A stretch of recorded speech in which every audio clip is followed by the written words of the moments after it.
Mario. Hello, everyone. Happy Friday, the 20th of October. We are approaching All Hallows Eve. I believe we're somewhere in the middle of Christmas season based on what's probably on terrestrial radio. Israel is preparing their inevitable invasion of Gaza to strike back at the terror organization that's there, I guess, and they did not bomb the hospital, or it was just the parking lot, or I don't know. That didn't look like a effective drone strike to me. I haven't seen an update on the Armenia and Azerbaijan situation. Not well. Everyone's taking out their Ukraine war chip and putting in their Israeli Hamas war chip now. So everyone's being reprogrammed for that. RFK Jr., independent president for candidate, talking about reparations. They're talking anywhere from giving between, like 300,000 to 1.5 million dollars. I don't know how it's gonna work. What happens if you were an African that came here after slavery, or after, what happens then? What happens if you're like 90% white with like 10% blood? Do you get 10% of reparations, or do you get zero? Like, I don't know. Like, what? I imagine there's gonna be a lot of false tests coming through. Geeky, all of a sudden, have you met my have you heard about my Uncle Tyrone? Okay. The ghost, I did 23andMe and I'm like 2% Ghanaian. Well, 2% Ghanaian. The country of Ghana was probably affected by the slave trade. Who knows?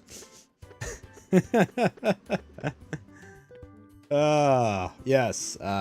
Yes, the reparations thing, I'm here to buy black voters. But remember, I want to remind all the young people out there. Oh, wait, before we do this, welcome to the Flower Kingdom, a short hop away from the mushroom. Wait, isn't this where Daisy's from? No, she's from Starland. Ah, thank you. So, but yeah, no, like isn't that the interesting part, right? Like, what do I have to prove? Like, is everyone gonna have to submit to like a government DNA test? And like, where's this money coming from? Do we print it? Are we taxing it? Where does it come out of? The general fund? Or are we just gonna raise like a white people tax? Like, what about Asians? What about Hispanics? How do they play into this?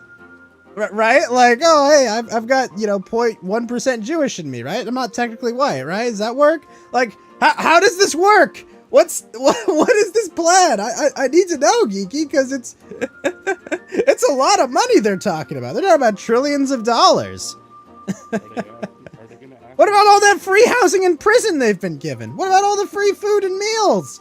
I'm just saying, like, have we not given all this welfare benefits and all this shit? Like, I don't know. I'm just saying, like, how do we account for all this? Like Gavin Newsom said, oh, we've been working on reparations for generations. It's been an active process. Is that what they're gonna go with, Kiki? Ghost, do I have to sleep with a black woman to get reparations? I would do it just to be safe, I guess. I mean, you're single right now, right? I mean, take one, I guess, yeah, why not, right?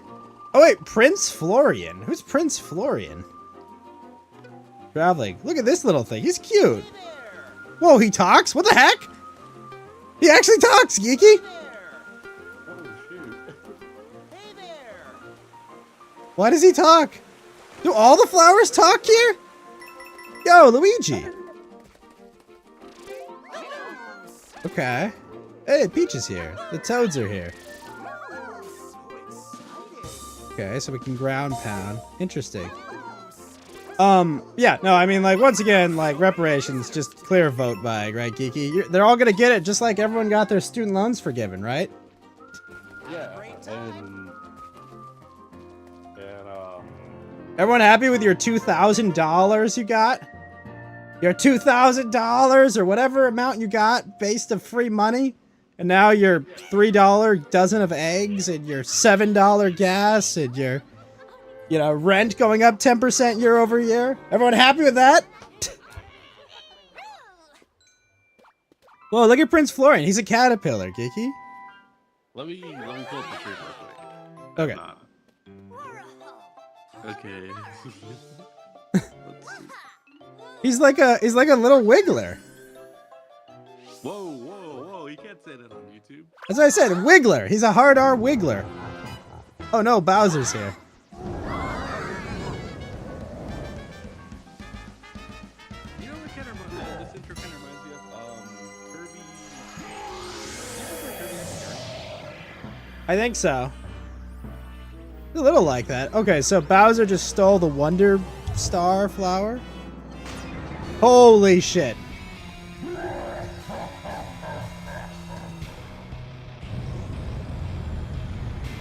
It's Bowsover. Okay, that's pretty cool.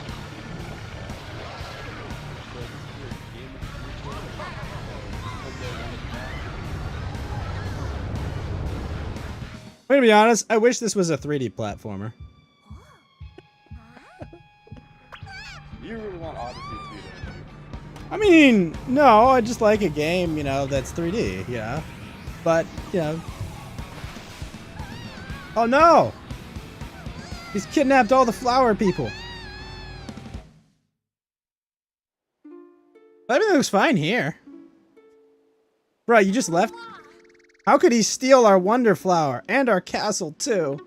I can't believe he merged with our beautiful castle like that. It's just so awful. It's okay, he'll be our friend next month when we're playing Super Mario RPG. He'll make he'll make a terrible mess of our whole kingdom if we don't stop him somehow. Woohoo!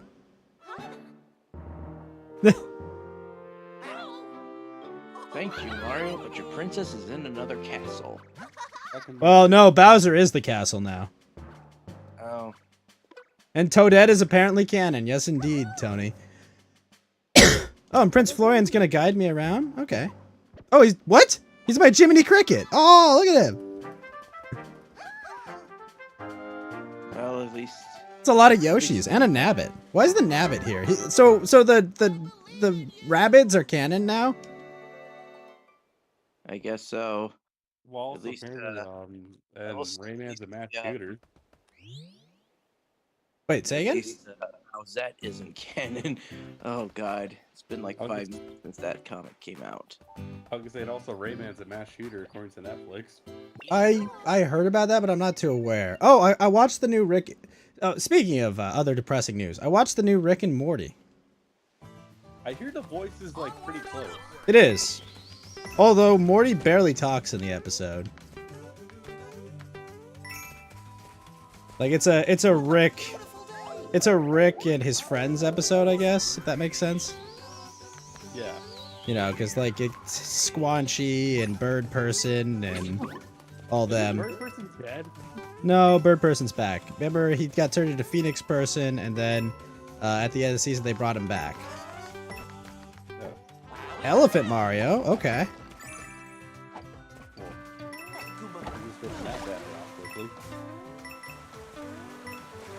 Okay, Mario loves Peach at any size. It's a beautiful relationship.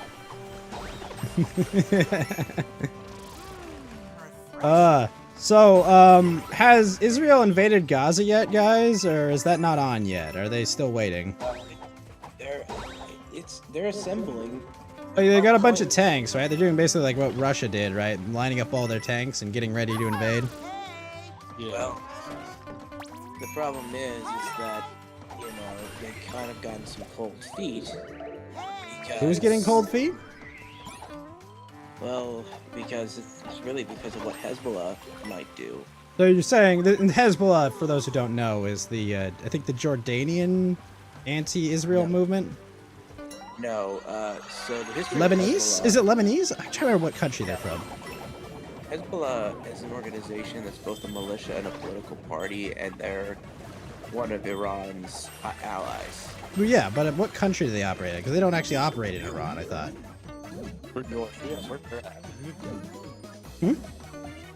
They operate in Lebanon. Lebanon, okay. So they're not technically Lebanese. They're not officially affiliated with Lebanon, but they're... They're affiliated with Lebanon. They're basically... So basically, they're a Shia influence organization operating in Lebanon, right? Yeah, so it's kind of weird. So they got their start in the Lebanese Civil War, Now, the Lebanese Civil War. Who were the primary actors in this? Also, what's up, Facts and Logic? So the Lebanese Civil War lasted about 15 years. Is that what created Jordan, or am I mistaken? Like,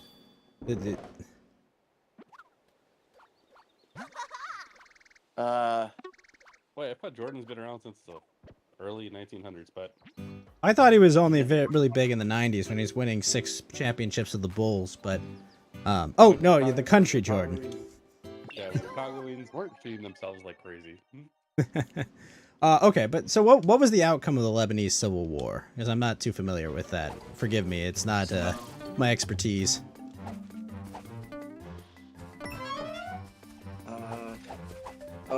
There's a lot to go because of all the parties involved, and you have. So you're saying Hezbollah was one of the belligerents. I assume who's in charge of the Lebanese government right now? The ruling party was also involved, or am I missing something?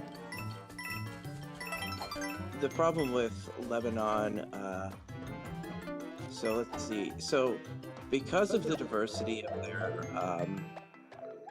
of their religious things, they have.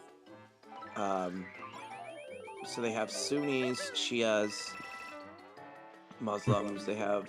There's some Christians there too, right? Christians are about 22% of the population. Right, because they weren't driven out of their country, right? Like the. So you can get over there. Well, they were. Well, they used to be much more numerous, So you can but get over there. I gotta find the. But now, is Lebanon one of those countries where you have to pay Giza to live there? No. Okay. The jizya.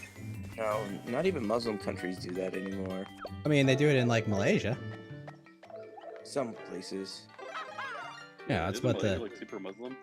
No, not. It is. It But is, yes, but not in the way you think about it in the Middle East, where they, cutting off heads and, it's a bit more. It's like a bit more. Yeah, it's a bit more of a peaceful, mostly peaceful but fiery relationship, but actually peaceful. I'm disappointed in you. You didn't talk about the biggest news this week. We had an insurrection this week again. Oh, you're talking about the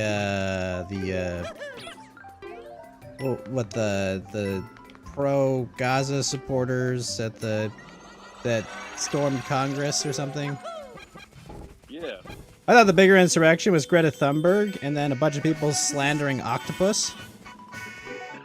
Like, come on, bro. There is nothing anti-Semitic about octopi, okay? Octopi, oh my gosh. Geeky, look at this! This is ridiculous! The Prada plants are singing and dancing. What the fuck? They've been taking too many mushrooms. Yeah, they ate the magic mushrooms this time. What the fuck? No, but did somebody know where this Occupy one? Like, I still don't get this. I still don't get how they do the Occupy was anti-Semitic. Does somebody know about this? Yeah, why is it octopus? You see, the 8 tentacles of the octopus represent the 8 sunlight beams of the Sonnenred black sun. That makes literally no sense. What is But that? like, it's an octopus. It's a water Pokemon, not a fire Pokemon. Like, this is outrageous. Oh, look at how the Jews control everything. They're like an octopus. They have their tentacles everywhere. Of course, it's not unique to. There's been things like it shows the. But why are they slandering the good name of octopi? They taste good and they're cool. Dude, takoyaki sounds really good right now, actually. Takoyaki is great. Okay, so, but now the reason that the octopus slander came up is the mentally handicapped Swedish girl was in the news, right? Because she held a sign that said "Free Gaza" or something. She said support Gaza when everyone's like, what does this have to do with climate change? Go back to your roots. Well, listen, Geeky, here's the thing. If there's a war in the Middle East, the price of oil is going up. All right? This is 1.5D chess she's playing, okay? Speaking of oil and Middle East, I used to this video of our great friend Stop Oil get run over by a bunch of quote-unquote refugees in England. Oh no. Tragic. Tragedy. Yeah, so they try to block the road in front of the migrant bus, and what did you expect them to do? What the migrant Wait, they tried to block a migrant bus? Hold on, maybe we misjudged. Maybe we misjudged these dumb teenagers. And instead, they just plowed them through. Interesting. So the bus just continued to run them over? Basically, well, they were pushing on the bus to stop them. I mean, yeah, if someone pushed on my car, I too would just keep driving, I'm gonna be honest. Yeah, but do you have a bus? No, but my sedan should suffice a couple teenagers. The funny part was, the bus just continued driving at like 5 miles an hour, What? which forced them to keep moving, and they would try to like sit down in the road in front of the bus, but he just kept going, so they'd stand up and move 20 feet away and sit Mari down. says they were again. trying to stop these migrants from being deported. No, they weren't. They're going to a hotel. And the migrants were standing in front of the bus, like at the dashboard, laughing, just pointing and like getting a good seat of them getting run over. Look, these sound like very compatible people with Western culture. I'm just saying, they're appreciating dumb teenagers get run over. Maybe we've misjudged them. I'm just saying. You know what this is like, Facts? This is just like Charlottesville 2, Electric Boogaloo. Oh my god, I'm gonna murder this guy by pushing a pipe into him. That was brutal. This is a great Mario game. 10 out of 10. Better than Sonic. So basically, you're saying that migrant bus caused Charlottesville 2, Electric Boogaloo? Yeah, with A bunch of stop oil protesters? That sounds like that's literally 16 9/11s, guys. I'm gonna be honest with you. I mean, they already they stopped at the Heckin event last week, which is pretty funny. Oh yeah, where have all the terror attacks been, guys? I was promised that we're gonna have an uptick in terror attacks, and like, what's There was one in Brussels. Yeah. Oh yeah, that one was pretty bad. So what happened in Brussels? Did they force people to eat their Brussels sprouts or something? No, they shot up a soccer match. A soccer match? What? There was the one guy, and he ran around the city like killing random people with an AK. But guns are illegal in most of the UK, Facts. How did he get a gun? No, this was in Belgium. Ah, That's even worse. but how did he get an AK? The AK is definitely not legal in Belgium. So it turns out when you open your borders to anyone who fucking wants to come through, it's You're kind of hard telling to me that keep certain things out. what? Yeah, how we found 8 Iranians at the Mexican border. We're like, what are you doing here? Well, listen, Geeky. They're from Iran, right? So they ran so far away. I need to learn how to play that guitar bridge so we can make those jokes. Okay. Geeky. Facts. Do you have any updates on the Armenia-Azerbaijan conflict at all? No idea. I hadn't heard about it. What about you, Yelena? Have you heard about this? Yes, total Azerbaijani victory. So they invaded Armenia and stole some land there, or like what happened? Oh, so there was a breakaway republic that was. So they did what Russia is doing to Ukraine. They invaded like their border territory to steal their land, Well, Who said you're off? and then used ethnic grounds to justify it or something. Is that what's going on? no, gotta go back. Basically, when the Russian Empire collapsed, these countries. The Russian tried Empire, to not the bring Soviet about- Union, right? Well, that also comes up later. When the Soviet Union reabsorbed these breakaway countries, they wanted to try to gerrymander the borders so that it would match the ethnic groups. The problem was, when it came to the Armenian and Azeris, they were pretty much dispersed all throughout the Caucasus. Because they were genocide by Turkey. Yeah. Well, the Armenians, yes.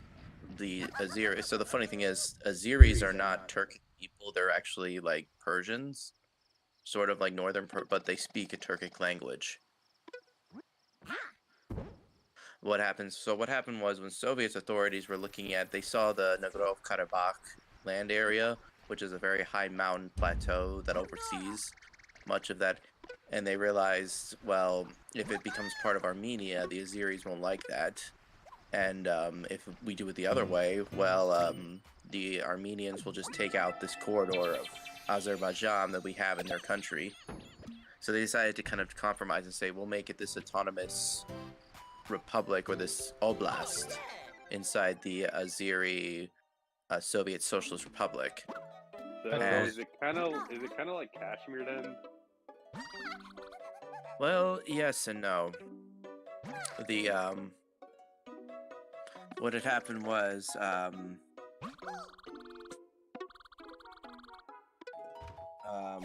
it was a disputed territory, and what had happened was So the dispute was between whether it's Azerbaijan or Armenia, right? yes. Okay, so Azerbaijan invaded the territory? Well, what happened was, so even throughout Soviet periods, tensions were Wait, still what happened though? Like to this week? Nothing. Well, basically, the breakaway republic, the Republic of Artsakh, the Artsakh Republic, is formally dissolving. And what had So happened the was independent republic that it was, right? breakaway, yes. Where it was neither Armenia or Azerbaijan, right? Because of what the Soviets did? Well, so let's. Let me go back.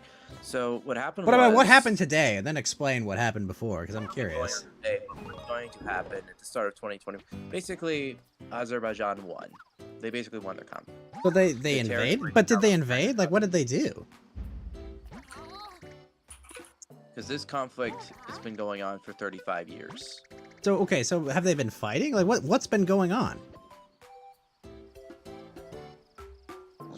So, back in the 1980s, what had happened was this oblast wanted to vote and held a referendum which said that they would formally secede from the Azeri Socialist Republic and they would join the Armenia. The Azeris didn't want that. And they saw this up, and so when a war broke out, there was pogroms, and then finally there was a war in the early 1990s, the first Nagorno-Karabakh war. Which What was the began on result of that February- conflict? Well, the Armenians actually won, Okay. So, and even though so the that Armenian, Soviet- so Armenia Right. occupied that land after winning the war back then, I guess, is what you're saying? yeah, they did. They Okay. and the breakaway state was established of Artsakh, and they ruled that from basically they had more control of the territory. Now, Armenia never officially recognized this republic, even though they sent stuff, because legally speaking, when Azerbaijan and Armenia have kind of actually went to court over this, the courts have actually sided with Azerbaijan. So it technically was internationally recognized as the So in Armenian this territory. case, the international courts are correct, right? Unfortunately, yes. Okay. Because So, okay. I just want to make sure. Okay, so the good guys are the international courts in this situation that right now say that Russia is illegally invading Ukraine in an unprovoked war, right? So they're correct in that and this situation, right? not quite. I'm just saying, right? You're saying you're appealing to the authority of the international courts, right? So there were constant lawsuits and fighting. Now, de facto, Armenia won round one, basically, in the So first basically, war Armenia lasted- invaded this oblast, right? yes, It they- established and- their role there back then. Yes, and there was tons of massacres and pogroms on both sides, and it caused a massive population displacement, where Armenians were effectively purged from Azerbaijan and vice versa. So that wasn't the Armenian genocide. That was just Azerbaijan's response to Armenia taking this land. Yes. They just And- genocided. They just literally said total Armenian death because they took one little territory that they had dispute over. It wasn't total, but what happened was it led to the Nagorno-Karabakh region was basically run by Armenia as like as a satellite puppet state of Greater Armenia. But No, what had is it happened was- adjacent to Armenia? It was. It was connected. There was roads there. And the reason this started to get violent was because, well, the Soviet Union was basically collapsing. Soviet authorities just couldn't get a handle on the situation, especially as Gorbachev's reforms were pushed out too fast. It didn't work out as intended, and eventually the Soviet Union just fall apart. Mm-hmm. So there was it was known as Rare the American Nagorno-Karabakh foreign policy W, I suppose. so much. And there was, essentially there was both sides sent in their forces. There was also militias from all around the world, or the Chechens and the other. Chechens always Islamic seem to be involved in all of these things. The eternal Chechen. Like, is there a Middle East adjacent conflict the Chechens aren't involved with? Basically, this is what happened. So, when the end of the conflict, about 700,000 Azerbaijanis were basically kicked out of Armenia. 700. They were not. 700,000. Oh, I thought you said 700. I was like, what the fuck? And about 5,000 Armenians, likewise, were also kicked out. Okay. And they tried to send, so Russia came in and brokered a ceasefire to stop the fighting, and from 1994 to 2020, it was basically like a Cold War, and both sides, now Azerbaijan, realized it had much more natural resources, they started basically making a lot of friends. They made peace with Turkey because Turkey's like their best friend. They made peace with Israel. I mean, they made friends with Turkey because they genocided a bunch of Armenians, right? Well, not just that. Because, both Turkey and Azerbaijan deny the Armenian genocide as they or they say that maybe it happened, but you know what? They massacred a bunch of us. So what are we gonna get dragged into holes over? I see. So basically, yeah, so what? Maybe it did, maybe it didn't, whatever. They basically said, whatever, fuck you. Okay. So, Alright, I mean, it makes sense that they're allies. Did I see that the House plant and the White House doxed? Yeah, I saw that. I did see that. They doxed. We'll get to that. yeah, everyone seems to do it. We have Jack Films being doxxed by Sniper Wolf. Okay, who the fuck are these people? Like, I know more e-girls than I should know, and I don't know who Sniper Wolf is. Like, what? So she's a content creator. She was one of those. Everyone's a content creator! What does that even mean at this point? I know. Basically, back when people were less deranged, a lot of people got their YouTubers when they did stuff like that. And Sniper Wolf was one of the first big Call of Duty YouTubers to be. Because she has a pair of tits, right? I get you. It wasn't just for her looks, but that probably helped. I mean, come on, bro. If you're a mid-video gamer and you've got tits, you've got a bit of a step up on every other mid-gamer out there, right? Right. And, of course... Oh, she's a React content creator? Oh my Yeah, gosh. now, the problem is, a lot of times, many of these YouTubers would... Because, you get on the React trend, which, I don't really hate those videos, but I can see why people don't like them. It's lazy content. It's not. It often straddles the line between basically stealing someone's work and just not being transformative enough to get away with it. Sure. Well, kind of like what the Hassan guy does, right? Mm-hmm. Where he just watches TV shows for money, other people's money, right? Right. So what happened was, So Jack Films has done a lot of videos talking about Sniper Wolf's like lack of content, some of the other nefarious aspects about So he was it. doing like a Todd McKinley video. Like, basically like a I mean, deep dive. also, aren't they like exes? Are they? I think they're exes. Yeah, maybe. Thank you. So they used to be fucking, and then now they are separated, I guess. Okay. Right. Okay, so basically, Armenia had invaded this place years ago, and now Azerbaijan invaded them back, right? Well, before that, so. Okay, so But it's the disputed by both of them, Well, not because really they had anymore. people from both groups that lived there at times, I guess. Well, the Armenians have lived there for much longer, maybe thousands of years. Okay. But what I happened, mean, so- we're giving back all of America to the natives because they were here from the Bering Strait. I mean, like, what? Like, I don't know. Like, I mean, well, so it matters who was there first there, right? Is that what you're saying? Right. So what had happened was, so 1994, the ceasefire is brokered by Russia, and the fighting stops for both sides.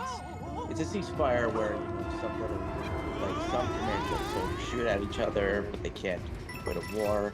There was others, and in the meanwhile, there was a sort of a soft arms race. And Azerbaijan, like I said, they made peace with some of the more powerful NATO members and Western allies.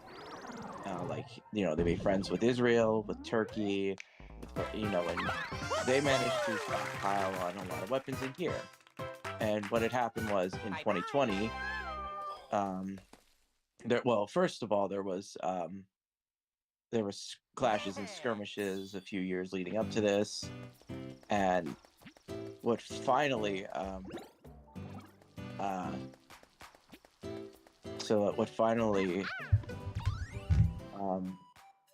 on the 27th of September, a general was of the Azeri side was killed by which that was the final straw.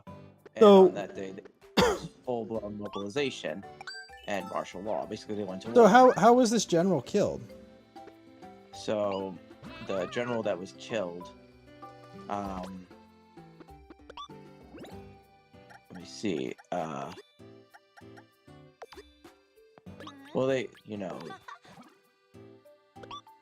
checking. So this second war lasted for like 40. Wait, but how was the general killed? Let's see. I'm checking. Gotta go back to my time events. So there was some skirmishes that had happened, and He died on the battlefield? well, before that, and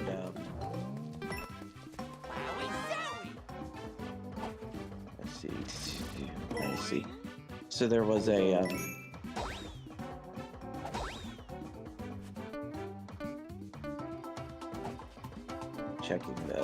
checking the casualties. What had finally drawn like mobilization. So after this had happened,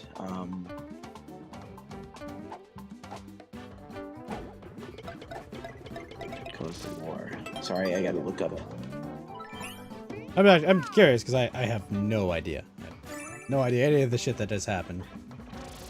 Just curious, like, was it like a straight assassination? Was it like a, was it like, just, was he just shot in the street? I mean, like, all kinds of shit could happen. He was a general nearing the contact line.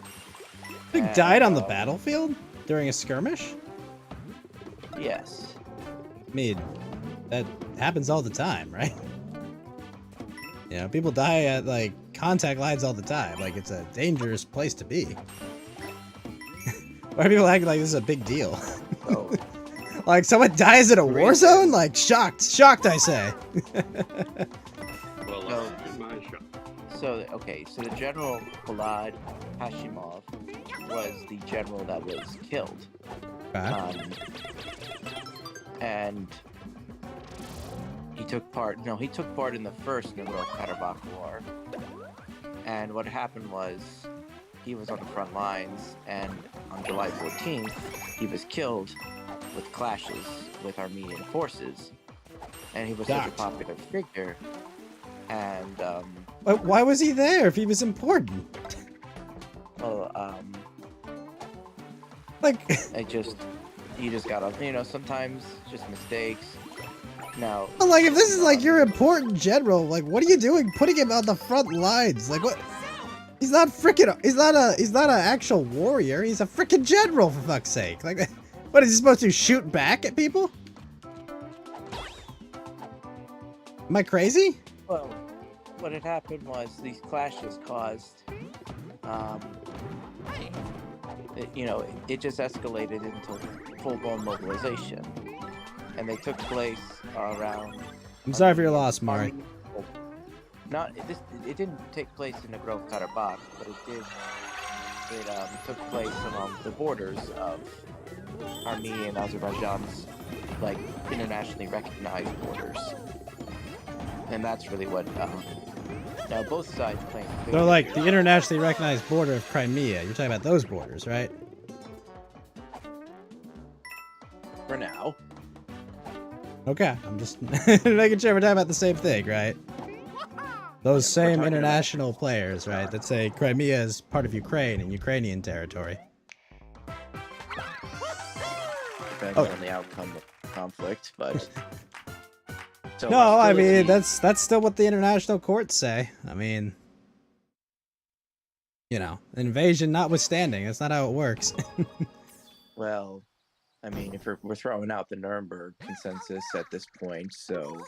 And who are we to question the international courts? Exactly. I mean, they've got to be right about this. Okay, so all right, so basically there was a bunch of like little skirmishes, kind of like Pakistan and India have all the time, and some big general got killed for Azerbaijan. So Azerbaijan decided to fully mobilize and invade that territory and kick out the Armenians, is what you're saying? Well, it wasn't immediately. What happened was, about 2 months after this happened, they did mobilize, and after 44 days of fighting, basically, Azerbaijan actually defeated the Armenians' forces. And What does defeat mean in this conflict? I'm curious. Like, did they just kill enough of them? Like, did they surrender? Like, what's the? They weren't able to. Yeah, they lost their territories. Okay, And, so they surrender. yeah, they surrounded the capital of Artsakh. They surrounded except for the Latch Corridor and the monastery. Wait, And, Arzai. What is that the capital of? Artsakh. Let me see. Artsakh's capital was. Wait, are you telling me they invaded actually Armenia, or did they invade this territory? They invaded the Republic of Artsakh. Okay, got it. Okay.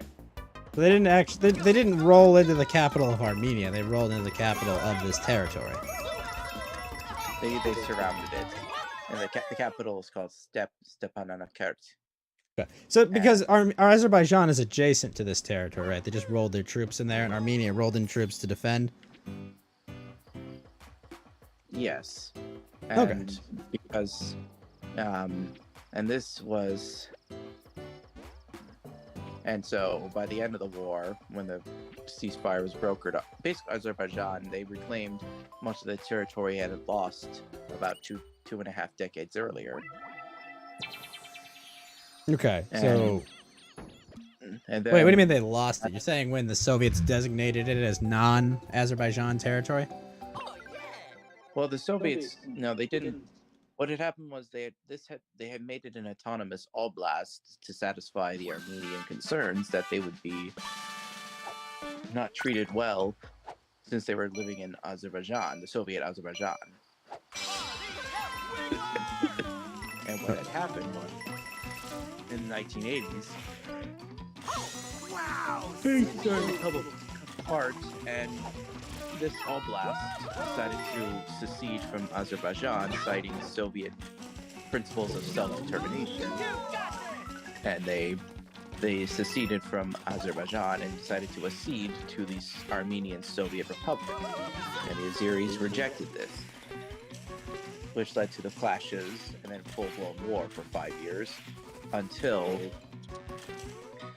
Armenia basically won the first war, and they. So you're saying they voted, or their leadership chose to become Armenian back then, right? Well, they were always Armenian. They wanted to be part of the country proper instead of being an autonomous oblast.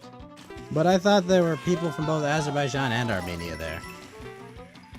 There were, but as a result of the war, they basically had a massive population exchange where hundreds of thousands. So they expelled the Azerbaijanis after they won the original war. Yes, and Azerbaijan did the same to Armenians. And this is When? really complex. Wait, just now? Not just now. The first Back war. then. Yeah, when they lost. Oh, well, they're from their country, but... because you're saying at the end of the war, they expelled them. The first one, and in 2020, Armenia was defeated this time, and Azerbaijan reclaimed much of the territory it had lost. So now they're And going to Artsakh. expel the Armenians again? Well, they already did. Well, they already left. About 120,000 or so Armenians had basically left the breakaway republic, and per the agreements. Wait, when? On September 28th, about a month ago, the president of Artsakh basically signed a decree saying the republic will officially dissolve on the 1st of January 2024. And so the de facto independent country of Artsakh So is going to. to avoid getting genocided by the Azerbaijanis, they left, is what you're saying. Basically, they returned back to Armenia. Okay. It was an independent state. The problem is that But they were just Armenians there, right? So wasn't really independent. well, it was never recognized by Armenia proper. But all the Because people so- there were Armenians, right? almost all of them, yeah. So it sounds like Armenia. Sorry, not. They did. They made. Well, the problem with Armenia was that Armenia made a lot of missteps, alienating all their allies. It was because Armenia actually was part of the CSTO treaty with Russia and about a few other countries. Deep breaths. The CSTO is basically their version of NATO, but not as expansive. And they would say, like, if one of us gets attacked, we can call upon the articles, and it would basically put it so that they might as well have declared war on all 6 countries in the CSTO. Sounds like a really Now, bad some- deal for the Russians. Well, the problem was that there was actually a lot more countries, but the problem was they had disputes with others. Believe it or not, Azerbaijan was once part of the CSTO, so was Uzbekistan, so was Georgia. But territorial disputes within their own things, as well as with each other, caused them to withdraw.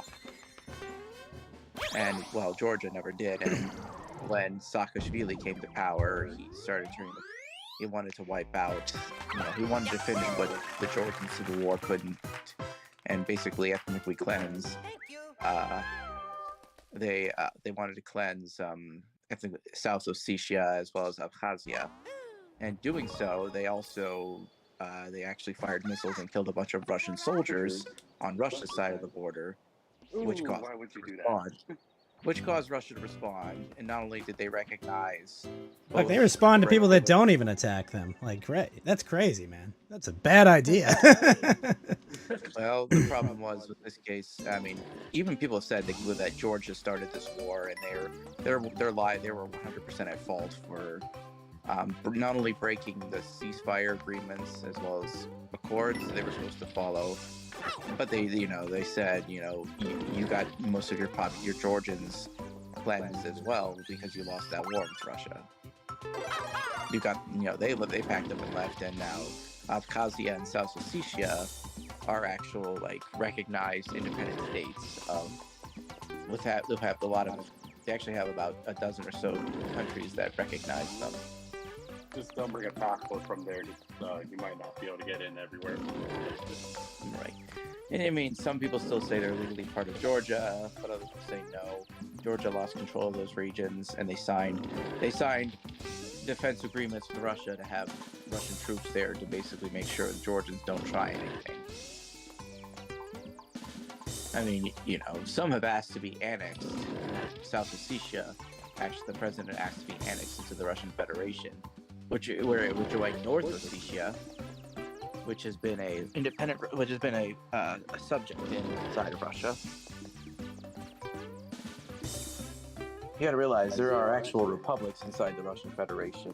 Mm-hmm. Some near realize. the Caucasus, some never. But anyway, so yeah, basically by the Azerbaijan has won the Nagorno-Karabakh. Basically, Artsakh will dissolve and the territory will come under Azerbaijan control. So if Artsakh or whatever already evacuated all their people, what were they fighting over? They have nothing to fight for. They've been defeated. Yeah, but I'm saying, when did this conflict start? Well, the first it started in 1988, and the first war ended in 1994, but it led to this a conflict. ceasefire. This one started in 2020, ended in our Azerbaijan victory. Another ceasefire was enacted, but then Okay, so you're saying they've been fighting for 3 years. yes, well, sort of. I mean, the Go large-scale ahead. fighting stopped 3 years ago, but eventually Azerbaijan just resumed the offensive because they know Russia can't really So when did the defend. offensive resume? When did the cessation of hostilities end? The station, well, again, of September last month.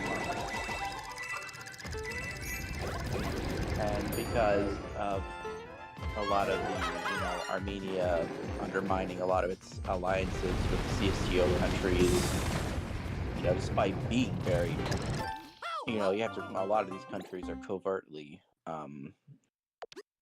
covertly anti-Russian, and they have been because of all the people they've invited to their countries. Oh no! They weren't able to respond.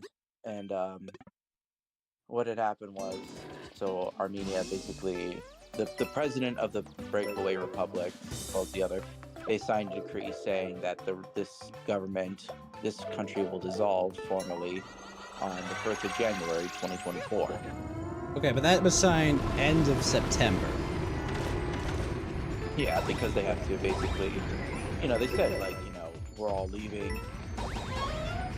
The government's leaving, and, it's a very sore spot for the Armenians because, for some, their families have lived there for thousands of years.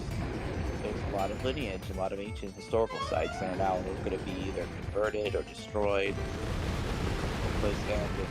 And who are they going to blame? The pro-Western leader who did a lot to alienate allies. They almost got ran him out of town because of this loss. Okay. And Okay, so basically, they were on and off skirmishing, and then starting in September, Azerbaijanis brought tanks, I guess?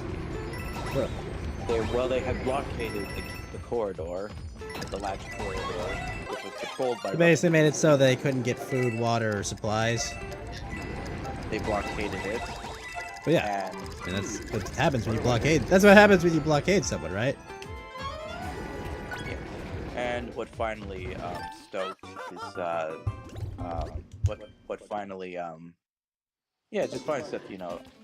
Azerbaijan attacked more stuff. They inflicted more casualties, and by the signing of a new agreement, Artsakh would formally dissolve within a few months. It's already basically dissolved right now. The government pledged 120,000 also left the country. So how many of them are coming to the U.S. like in refugees? Well, beats me. I mean, They're driven out of their home. Isn't that a formal definition of genocide?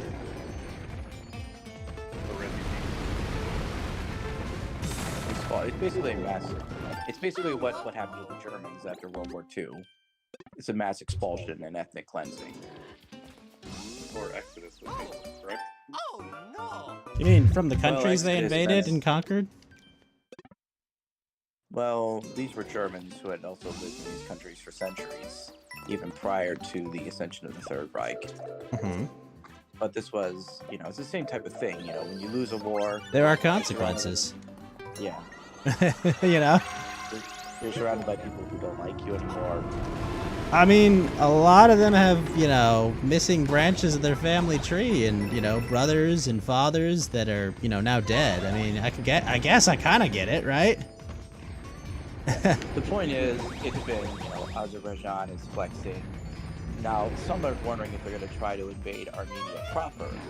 The problem is neither Russia nor Iran will let that happen. Believe it or not, Iran actually is, the unlikely ally of Armenia, because there are actually a lot of Azeris who live in northwestern Iran. In fact, the province has been called Southern Azerbaijan because, like I said... No, I don't know, Yellow Lantern. This sounds like a bunch of State Department propaganda to try and start a war with Iran, but... Well, the funny thing is they also don't like the fact that Azerbaijan is friendly with the Israelis, and they've had bases there. So Iran does not want to see, they're worried that what happens is they could have a bunch of Azeris agitate for independence as well. They could start the breakaway Republic of Southern Azerbaijan. So you're saying it would be like a Chechnya Kurd situation kind of thing?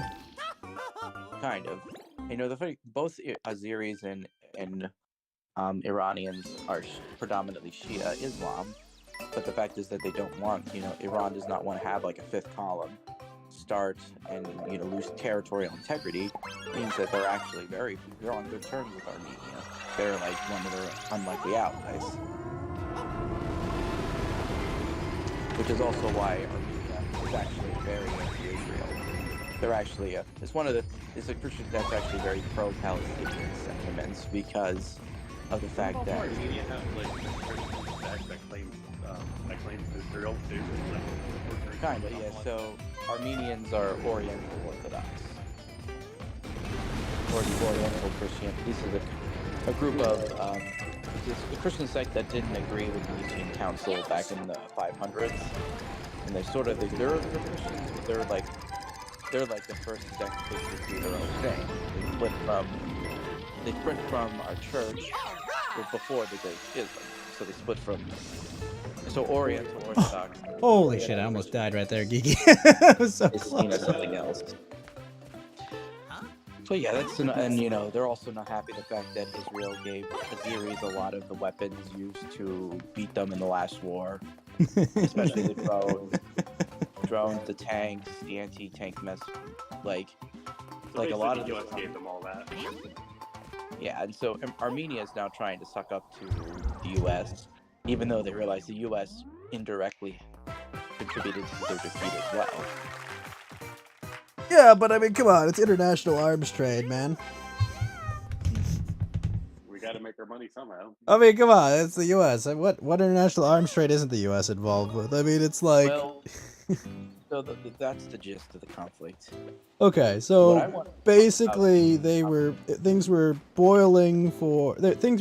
simmering for 3 years and they boiled over the last 2 months. And so Azerbaijan invaded and expelled all the Armenians back to their homeland. Right. Well, funny thing, most of them they all fled essentially after it was pretty clear that Artsakh would no longer be independent. It would be reabsorbed back into Azerbaijan, and Armenians realized they would be pogromed, they'd be ethnically cleansed either way, so they decided to just jump the gun and leave. Like 120,000 of them left. Yeah, and they didn't want to get genocided. Sensible. They didn't want to be wiped out. Yep. They weren't really so looking what to be happened- Order 66. Not that that was very effective, but... Well, yeah, considering they keep adding more and more survivors. Have you seen that meme where like they've got Commander Cody talking to Palpatine? It's like wipe them all out, sir. These guys are this isn't gonna be that effective. It's like, listen, you can't disobey this order. Yeah, but it doesn't mean I can't be critical. Yeah. I love that. That's so funny. Okay. All right. So basically, the Armenians wanted to prevent their people from getting expelled from there, and the Azerbaijanis wanted to relitigate a conflict from 30 years ago. Well, it never ended. It's been a 35-year-old conflict that had stages where it went hot and then it cold, then skirmishes, and then it went hot in 2020, and this was basically the continuation of that war. Okay, And but it just- there was peace until 2020, right? Very tentative. There were. But it was clashes. peace, right? There was no one invading their neighbors at that time, right? So it's like Korea, basically. Yeah, Sort would of, you say well, this would be the same like if the Korean War boiled over again? Yeah, which would be really bad because both countries have nukes. Well, Just keep coming. I would use it for nukes. I mean, okay, the North Korean nukes are not the same as Russian or Chinese nukes. Let's be fair here. Yeah, North Korean nukes are like. I don't think they could deliver a nuke of consequence to the West Coast. But yes, I know what you mean. They could do a lot of damage to Seoul, and I would not be happy losing a lot of cute Korean girls. That would be tragic. Ghosts will join the military if we do have. Look, all I'm saying is Taiwan is a much more a conflict I actually care about because there are attractive women in Taiwan. You know, they're not ugly Slavs. They're not Armenians or Azerbaijanis. You know, like no. I'm good. You guys fight it, figure out your shit. But you know, Taiwanese girls, no. Right. So, speaking of, so you guys heard the outcome of the sentencing of Ricky Vaughn. Yeah, that's that. So Ricky Vaughn made he made a meme online about the election in 2016, and he's being arrested for that, right? Love this place. No, the sentence he was arrested like after the ascension of the Biden administration. Right. And they So what literally did the courts arrested decide? him. He's being sentenced to 7 months in prison. Okay, so that's gonna get overturned on appeal, right? Because this is an obvious No, infringement of that's First Amendment rights. actually. So He was problem denied is- appeals, you're saying? Well, the problem is the appeals process will probably take longer than his jail sentence. Sure, but it will get So- overturned on appeal, right? And it will establish a Well, precedent. The problem, so the point is, like, to give you the Okay, absurd so thing it about- will get overturned on appeal, right? And then that will establish a precedent where you won't be able to do this in the future, right? Well, unfortunately, the problem is that if he serves his sentence and is released before the appeals process has gone through, I don't know if it could work. No, that is exactly how it would work. They would, because he'd be stupid not to continue to press this after, because it's like, Compensate him if he wins. yeah, if he wins on appeal and it was a wrongful conviction, yeah, he will get money returned and he'll get compensation for it. He has every incentive to get a pro bono lawyer to argue this case because it's a very clear First Amendment, very clear violation of First Amendment. But, like, conceptualize the circumstances that surrounded this member. They spent No, the I last know, 2.5 but this is going to be years- good in the long run, honestly. Unfortunately, he's going to have to suffer Well, for it, but this is actually a fine. long-term good. They're actually So these are prosecuting sacrificial lambs. one of his trials. They're prosecuting him under the same laws that Ricky Vaughn allegedly broke. Specifically, But he didn't break any laws. Well, apparently they said he violated. His meme was a conspiracy to violate and deprive people of their voting rights. Right, Civil but that's rights violation. obviously protected First Amendment speech. Well, but unfortunately, remember, Ghosts, the civil rights law. That's obviously First Amendment speech. This will be overturned on appeal, and this will make a nice precedent that we can use in the future. Because this will definitely be overturned on appeals. There's no way that this doesn't get in front of a higher court and they say, what the hell is wrong with you animals? Especially with the Supreme Court, how we have it right now. Yeah, are you kidding me? Scalia has got to be chopping at the bit for this. He's hell, fuck, he'll relitigate the case himself. Not Scalia, you know, Well, Thomas. Here's some of the problems with the case. You have to also see the one is that jury trials are increasingly unreliable, especially when you have highly publicized, politicized, where the defendant. No, I think this case will go all the way up to the Supreme Court, because I think the Supreme Court will see it for what it is, which is very important. Yes, but the whole point is that the short sentence is the punishment more because it's under so the precedent might still stand even if his conviction, can you still, I wonder, is it still worthy to overturn a conviction even after you've already served your time? Yes. Yes. Yes, there's no question about that. Absolutely. Are you kidding me? You get your legal fees paid back. You get like a lot of benefits. Like there's every reason to keep litigating this case.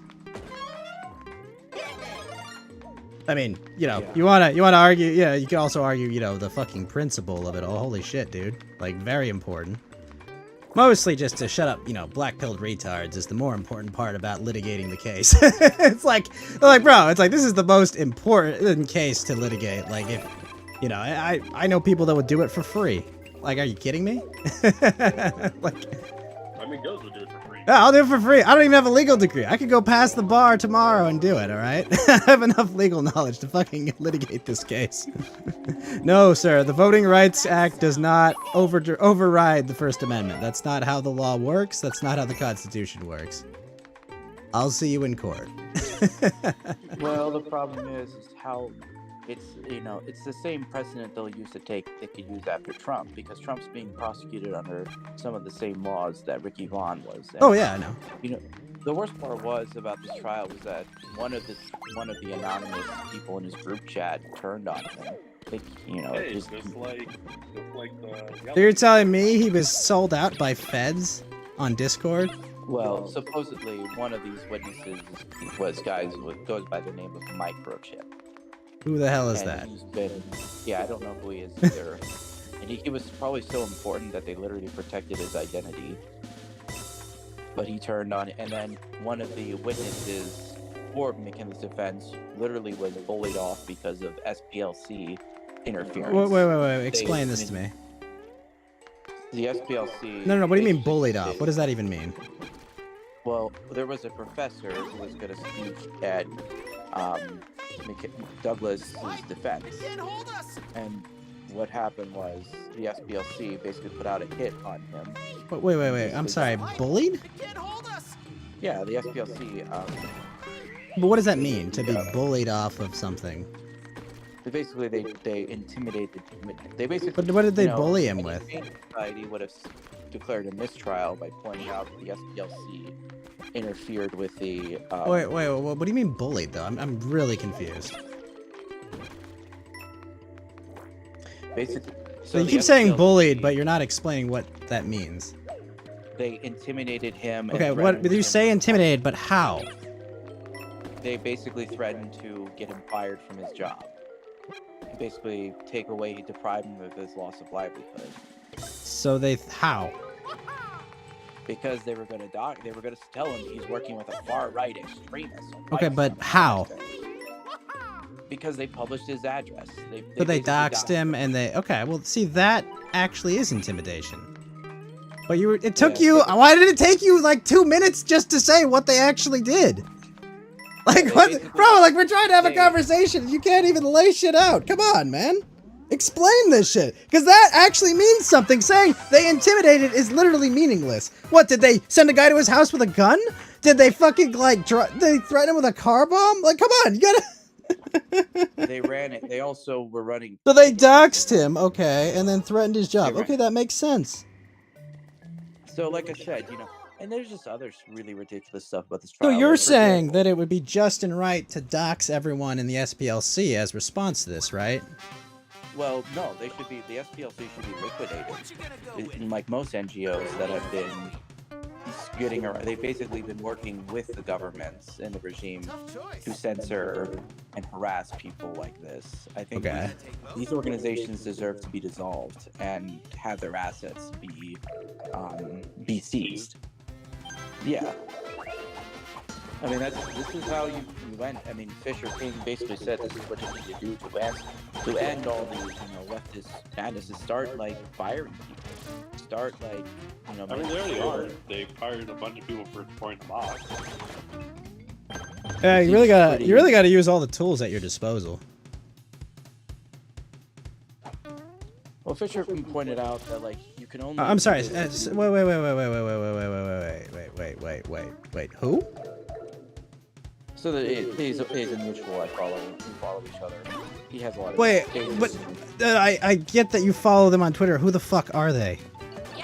Fisher King is he's an online guy. Okay, so he's a terminally online person. Got it. Okay. Not terminally, but All right, but I'm just confused. Like you can't just say, "Oh, hey, John C. Clappington over here."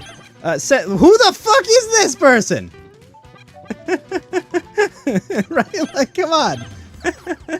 You sound like crazy people. The Fisher King. What? Who the fuck is the Fisher King? he's like, what's his stand? Okay, what's his JoJo character? Please explain this to me. The Fisher King. Jesus. Yeah, Fisher King was. I mean, it's like when I also mentioned Nightmare Vision. I know, like, oh yeah, Nightmare Vision. We sound like insane people. There's just these Twitter add-ons. No, I know, but we sound like insane people. Oh yes, the Fisher King. Well, I mean, it's based because he's based off, his He's off Bobby Fischer, the chess prodigy from the mid-20th century. Well, what makes him a king? Is he royalty? Fisher. I mean, it's just a name, Nightmare Vision gets his. Okay. So who is the Fisher King? I don't know his name. No, I don't care I don't care what his actual identity is. I mean, like, what gives him authority to speak on this subject? He's a very insightful person. He's had loads of commentary. A lot of big people follow him. Okay. What'd you say? He's like Sargon of Akkad. Okay, he's an internet colloquial person. Gotcha. All right. Yeah, well, Fisher King's not a lol now though, which is. Well, Sargon's not a lol. I mean, if he's a mutual with you, I'm pretty sure he's a lol cow. I'm gonna be honest with you, bro. No. I'm sure everyone on the internet that's a mutual with you is some form of a lol cow, bro. Not all of them. Oh, what? Ethan, Ralph, Randbot? I mean, come on. You have lots of lol cows in your mutual. It's a pretty safe bet. I mean, I don't talk to many of them now. No, I know, but like, it doesn't seem too far off. Okay, all right, he's an internet dude. Gotcha. All right, internet dude that writes insightful stuff. He writes. Yeah. Doesn't write books or shit, or just writes articles about. That would be Mystery Grove. Ooh, I should talk about my before I sign off though. I will talk about my Substack, which I Okay, which but all right. So the Fisher King, he writes articles and talks about current events, I guess. Would that be an accurate way to describe it? threads, and he does threads. He just provides insightful commentary, as well as he does some Twitter Spaces about them. So, Twitter Space, remind me, what is that for someone that doesn't know? You can basically Twitter Spaces were introduced as a way people can talk to each other. Like when someone hosts a space, you can hear their voice. And, So like a live chat, I guess, or something? Yeah, you could even do the show on X now on a Twitter Space. I mean, that's how JLP does the show now. Amazing. Yeah. Okay. All right. So, okay, Twitter Space just basically like audio. It's like going live. Is there a video component or is it just audio? There is a video component as well. It's audio. There are some people. I There's mean, I know video now, too. eventually. Didn't Ron DeSantis announce for president as a Twitter Space? Yeah, and it didn't go very well. Yeah, I recall that. This pipe! It can hold us!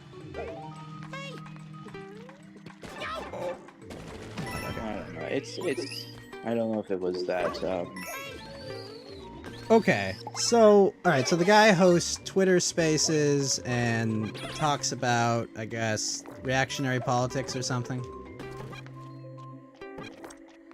So he's like a right-wing version of the Sunfighter, without the Twitch. Without the popularity, I No. guess. No.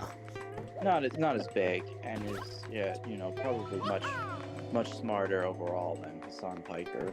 That's not saying That's much. what I just said. That's not saying much, Yellow Ledger, I'm gonna be honest. Because while I think Hassan Piker is clever, I would not call him smart.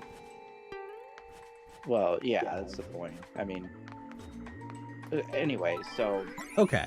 there's been other people like the Nightmare Vision guy. There's a guy called Nightmare Vision, who's a big Twitter guy as well, and he's done spaces too, where he and another guy called Future Moldovan Citizen do a podcast called Night Owls. Why would you want to become a Moldovan citizen? It's a joke. He was like Future American Refugee was another name he took. Like I said, these are just their taglines. I only know them by that. I don't know what they look like. Yeah, personally. and I don't care who they are because I don't I value their anonymity. Yeah. That was just a little. Okay. So anyway, yeah. All right, so Armenia Or- lost or- Azerbaijan, and now that territory is being ceded to them coming January, correct? Yeah, I mean it's basically already happened because most of the people. Have they almost already everyone started, who- like, sending... What's the plan? Are they going to basically make it, like, an Israeli settlement? No, they're just going back to. Well, no, I mean, like, who's going to occupy it, right? Because they just drove out all the Yeah, Armenians. the Azeris. The Azeris are taking it. Right, no, I understand that, but, like, who is going to occupy it? Does that make sense? Yeah, well. That's what I'm saying. Like, basically, you know, Israel, right? They've taken tons and tons of territory from Gaza, right? And they've sent settlers. Is that the plan? They're gonna send settlers. They're gonna send developers, and like, what is the plan? Like, I'm actually curious what the end game plan is. for Nagorno-Karabakh, Yeah. What? Like, who's going to go there? the Azeris. I, They're gonna reset. bro, I understand there will be Azeri people going there. Who of the Azeris are going there? Does the question make sense? Anyone who wants to. So is it a settler plan? Like, what is it? Are they settling it? Like, I'm confused, right?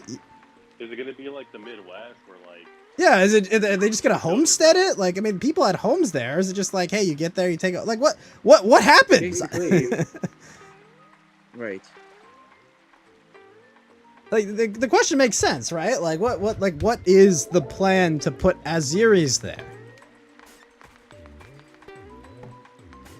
Like, does anyone know what the plan is? Well, I mean, they even have a plan? they're just like I said, in Azeri eyes, they're reclaiming land that was lost to them. No, They're gonna- I get that. I understand the overall political and government thing, but I'm just curious, like, what the actual functional thing they're going to do is. Yeah, and in terms of thing, they're just gonna basically change everything, you know. So, what, does the government become owner and then sell the land to people? They'll just be settled by Azeris. I mean, they're just gonna take. Oh, over. what? But how? How do you determine who gets to take it and who does? Like, what? Are they gonna go like a lottery? Like a family Basically, vote? the territory is going to be incorporated. You know, they'll split it up. Maybe they'll make new lines. Okay, but new all of county, that whatever. land was owned by different, like, Armenian people, right? Yeah, well, I guess it's now forfeit. Okay, but who owns it now? As the Azerbaijan government. Okay, so then the government will sell it off to, I guess, whoever their biggest donors are, probably. Yeah, whoever gets the land. Yeah, so they'll give it to whoever their political supporters are. Will get the land, right? Right. Like, that's why I'm really curious about, like, how the functional aspect of this is, how it works, right? Because, like, yeah, obviously you've won a war, but now you've got a bunch of unaccounted for territory in the hands of, you know, in the hands of your government. Like, what happens at that point? That's actually trust the plan, Tony. Okay, that's Like I said, I mean, art Yeah, the sucks, oligarchs are just gonna own it. and okay, I feel like we stuck on it for Well, I'm just curious. I mean, the answer can be you just don't know. Like that's an acceptable answer. Like maybe you just don't know. Like fine, whatever. I mean, I know. Like what do you like I think said, is going to happen? Is what I'm interested in. Well, what I think is, like I said, unfortunately, much of the traces of Armenian culture and, artifacts and things are going to be destroyed or removed. Places will be renamed. Churches might be converted into mosques or, other historical. I mean, which, unfortunately, that's what happens when you lose a war. That's how conquest works. Yes. Okay, so And- the government's gonna sell it or gift it to their friends, basically, is the answer. Okay. I was wondering if they were gonna do like an Israeli settlement program, just send in like people that volunteer, that want to. But like, I guess there's like houses and people have like built lives there, so it's not really like, it's not like they bombed out a bunch of homes and shit, right?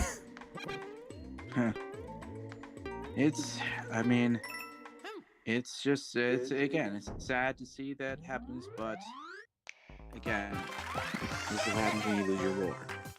Oh yeah, the point is don't lose. Yeah. And okay, so this was what I worked on last week and published. It's this was inspired by a book list I once saw by Mystery Grove when he was still on Twitter. And Okay, wait, Mystery Grove? Mystery Grove was a book published place that republished a lot of lost classics or hard to find ones. Oh, fascinating.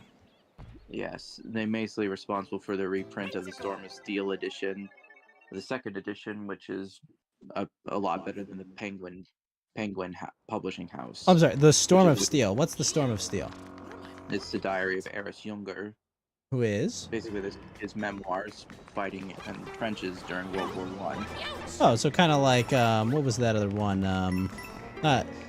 The diary, what's the famous diary of the Great War from the perspective? There's All Quiet on the Western Front. Yeah, that's the big one people reference, right? Yeah. Okay, so it's like a German perspective of All Quiet on the Western Front, basically, right? Yeah, they're both. They were both German Imperial Army officers, Imperial troopers. And they're just different perspectives, different lessons. So, Mystery Grove, and they were on Twitter until one day after my birthday, and they left. But the author of many They left threads, Twitter? Why? They were planning to dissolve the company. They said they're appreciative of the support. They have come back every now and then to talk about articles or something.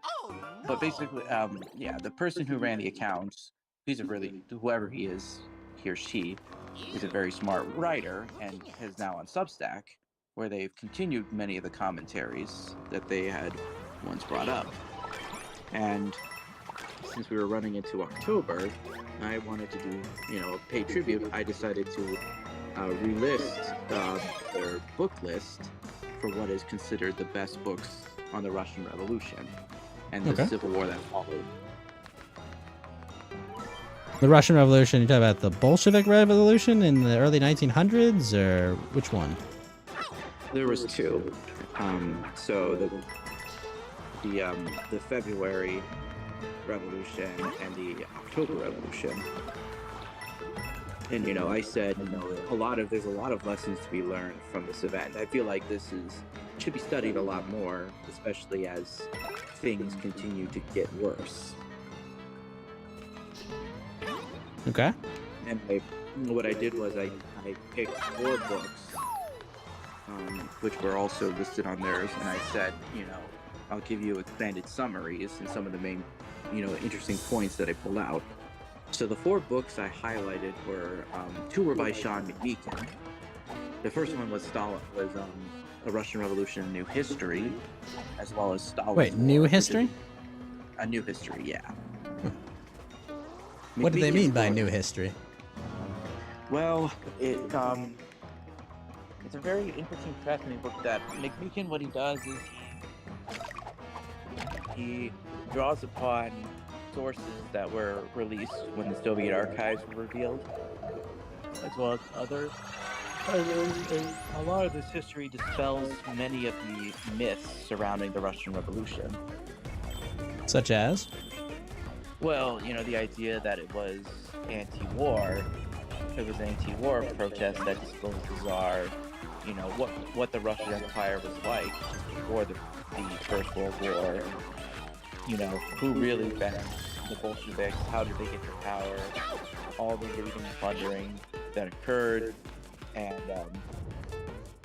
it's how basically a lot of accepted versions of this, of how it went down, turned out to have been false. Sorry, you say uncensored or censored? As in, prior to the fall of the opening of the archives and the fall of communism, we never really got, the historiography was very pro-Bolshevik, pro-Red Army, everything. But then when things came out, for example, the supposed bread shortage that's caused the riots and the first revolution, there wasn't actually any. It was just fake news spread by the liberal press, they were pro-war but anti-Tsar. They thought that the Tsar was like too friendly with the German monarchy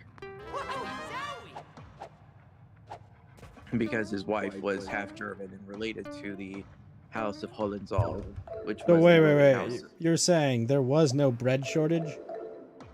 No, there wasn't. And McMeekin even points to the Soviet archives and many of the. Why was the supplies government showing in that- charge of distributing bread? Yeah, the Tsar's government, because the capital was Petrograd.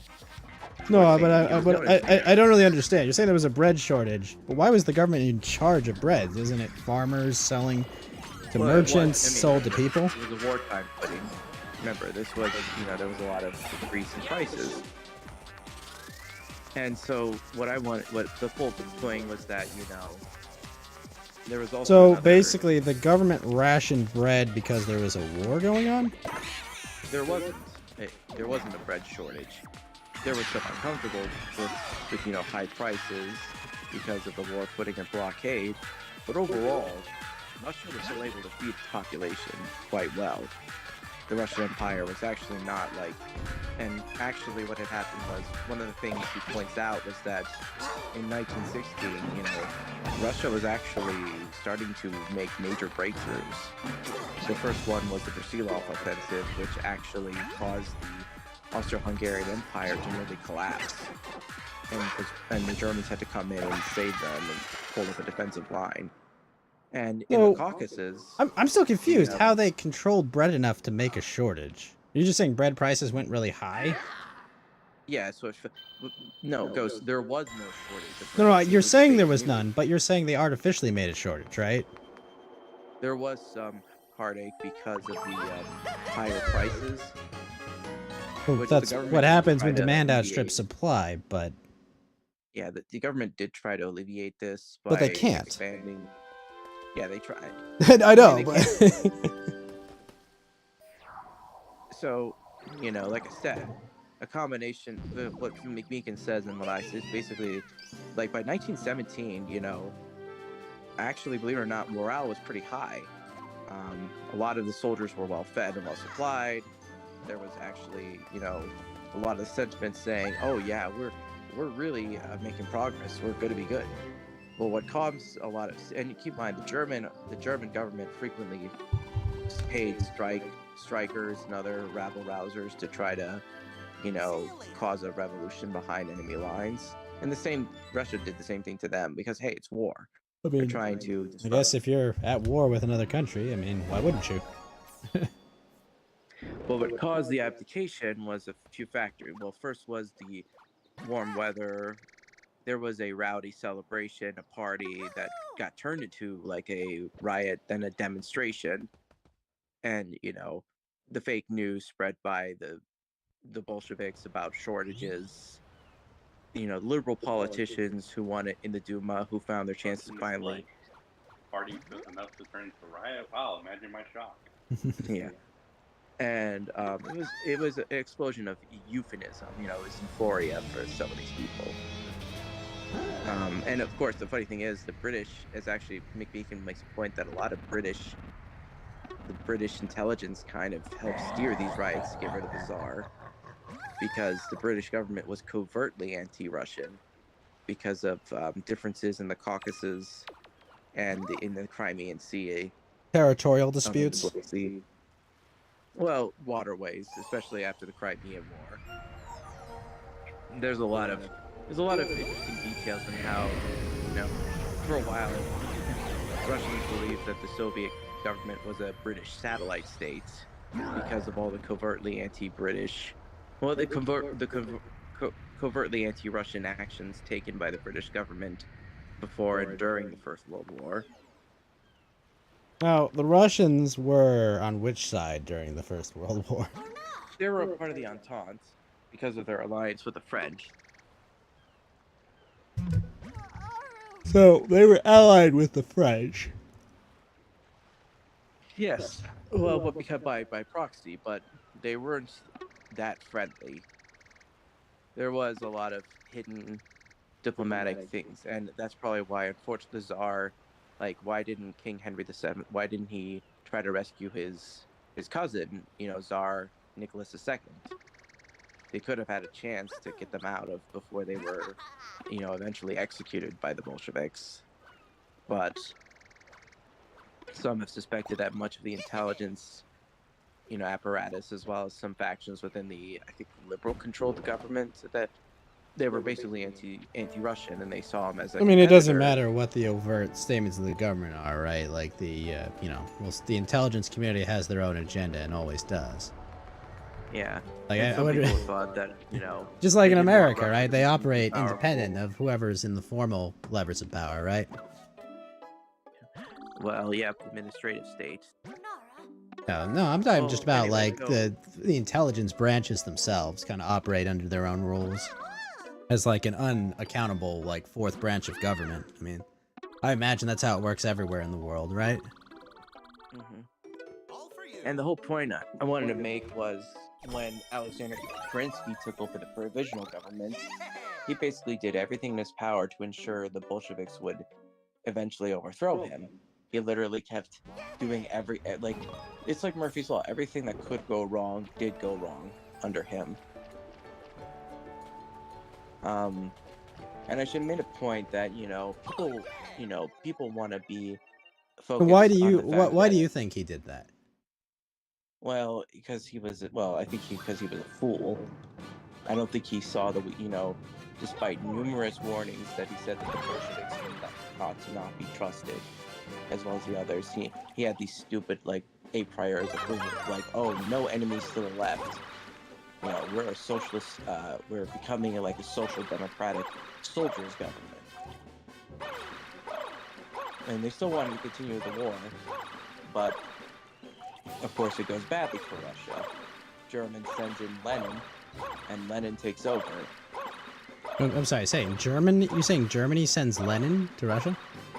Yeah, that's true. Why? During the Was he in chaos, exile or something at the time? He was. Okay, so he was in exile and Germany returned him there. Yeah, because they wanted to knock Russia out of the war. Sensible. Yeah.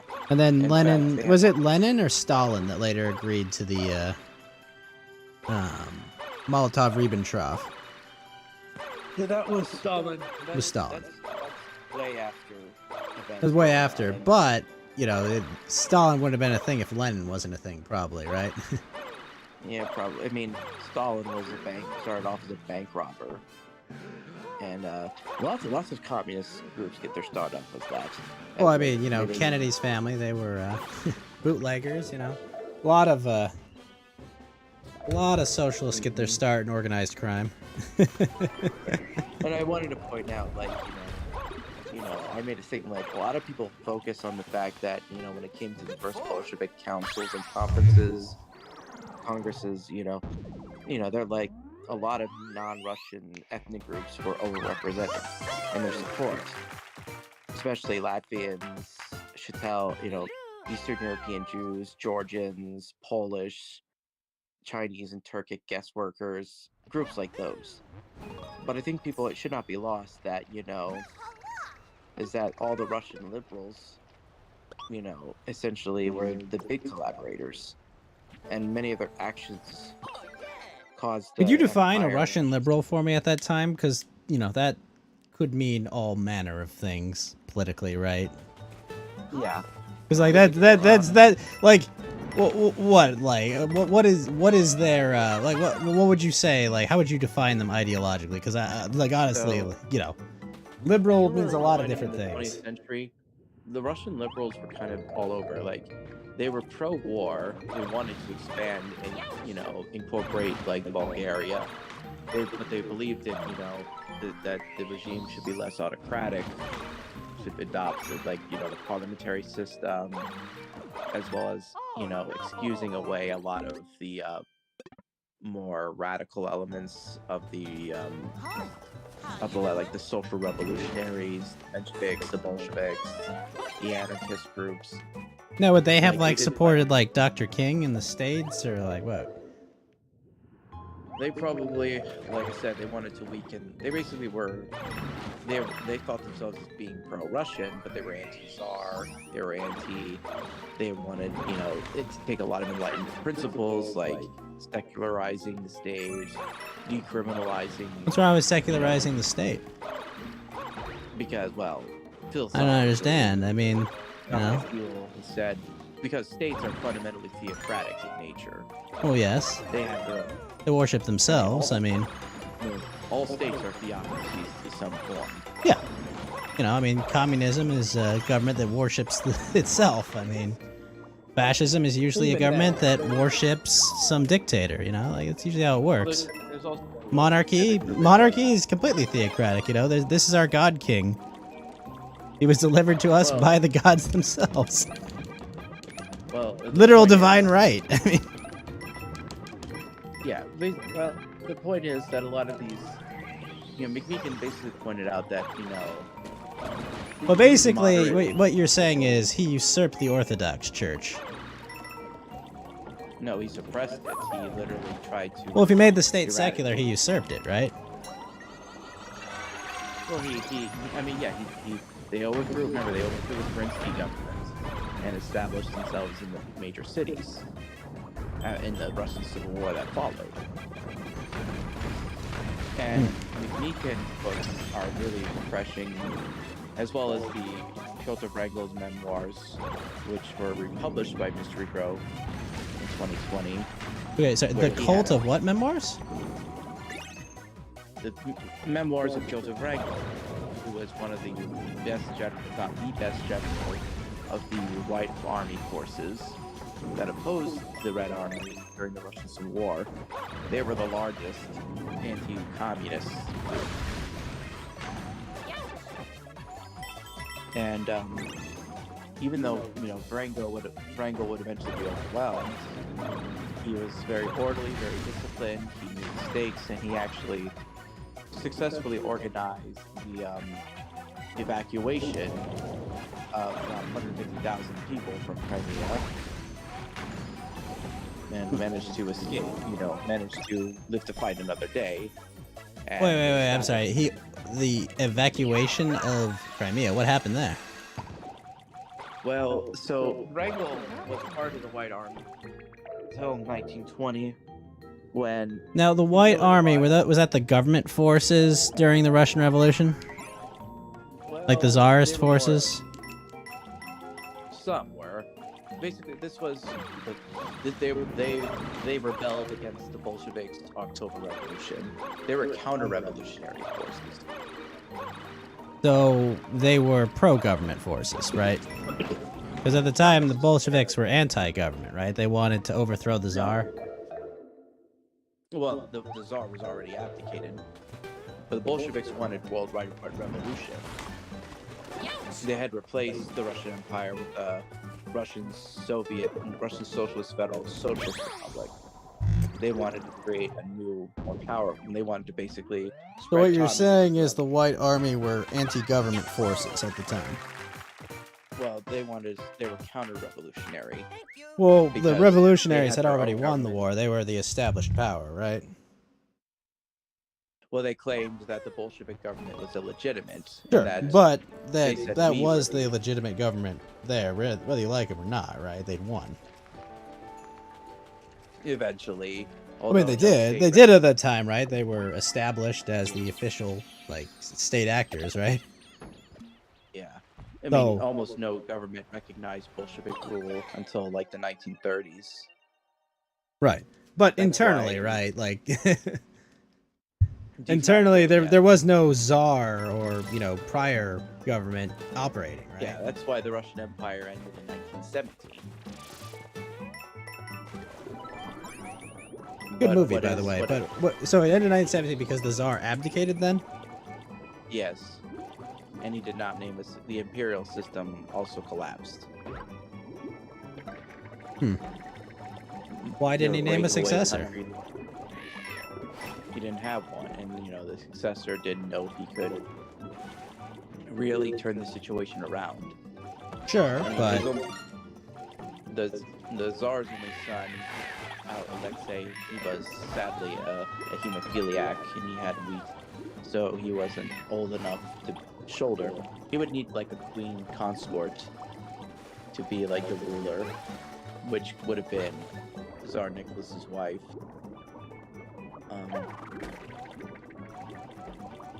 okay, so he had a successor. He just didn't want Right. the name. The point is, so McGeegan's also, I bring up other books reference to McGeegan that just shows just how crazy and how I said the Bolsheviks essentially ran a clown world government. All the insane changes, and eventually, even though they had won the war, they actually caused a famine through their war communism policies. Sorry, I Which know is- it's human it's- tragedy, but it's funny. Schadenfreude, what can I say? Well, it's just, shocked, I say. A bunch of communists caused famine and mass destruction. Wow, amazing. Yeah. Anyway, all right, so the White Army were the anti-government forces once the Bolsheviks took over. Yeah, they were the counter-revolutionary forces. Alternatively, there were other, there was. Sure, there were some separatists. farmers that weren't happy having their farms collectivized and shit like that. I mean, There was anti-government, like the Greens or the Blacks forces, which were anarchists. Especially there was breakaway republics. that didn't necessarily want to be ruled by Bolsheviks. They just saw the collapse of the empire and thought, oh, here's our chance. Makes sense. I mean, don't really. Poland was actually officially, quote unquote, liberated by Germany and became a kingdom briefly. It was a German client state. In fact, a lot of these independent countries became client states due to the Treaty of Brest-Litovsk, which the Soviet Union signed with the Germans to officially pull Russia out of the war. Sounds like sensible diplomatic maneuvering to not have to fight, the Russian state. True, but the problem was, a lot of people didn't know if they liked, because, like I said, it basically said Russia was defeated. But when the Germans collapsed, God forbid you have a bunch of your sons not murdered in trenches. Ugh, what a terrible defeat. so the Soviets reinvaded. They took back the Ukrainian state, they took back the Transcaucasian Federation in the south, as well as any rebellions in Central Asia. Now, some countries did. So about like survive, the Kazakhstan, Baltics. Mongolia, and those countries. Yes, those are what I refer to. Now, some countries managed to stay independent, like Finland, Poland, and the Baltics, but some were not so lucky. How was Finland able to? They just have an abundance of natural resources that was able to. Oh, the Finnish Civil War. Well, they did have some German support, but they were better organized overall than the outsiders. And there was going to be a nice memoir by Gustav Mannheim, who was the leader of Finland during both the Civil War and eventually the continuation of Winter Wars. people forget that Finland fought wars with the Soviet Union and was from 1941 to 1944. They were on Axis' side. Well, it didn't help the Soviets invaded them, right? Well, yeah, they. It's like, well, these guys are invading me here, but what do you want me to do, right? Yeah. Yeah. The bottom line was these books help really show. What it really shows is Russia is very often will invade countries unnecessarily and shake up the entire world for no reason. What it shows. This is nothing new. Well, World War I was caused. Well, in the Eastern, some could argue it was that kind of pan-Germanism versus pan-Slavism issues over like Greater Bulgaria. The elevation of the Magyars or Hungarians in the Austro-Hungarian Empire, alienated Slavic subjects, Serbia, breakaway, the Ottoman Empire's decline, and just, even allies, so quote unquote, wanted to make sure Russia did not have too much influence. Why? Because they'll invade Finland or Poland or.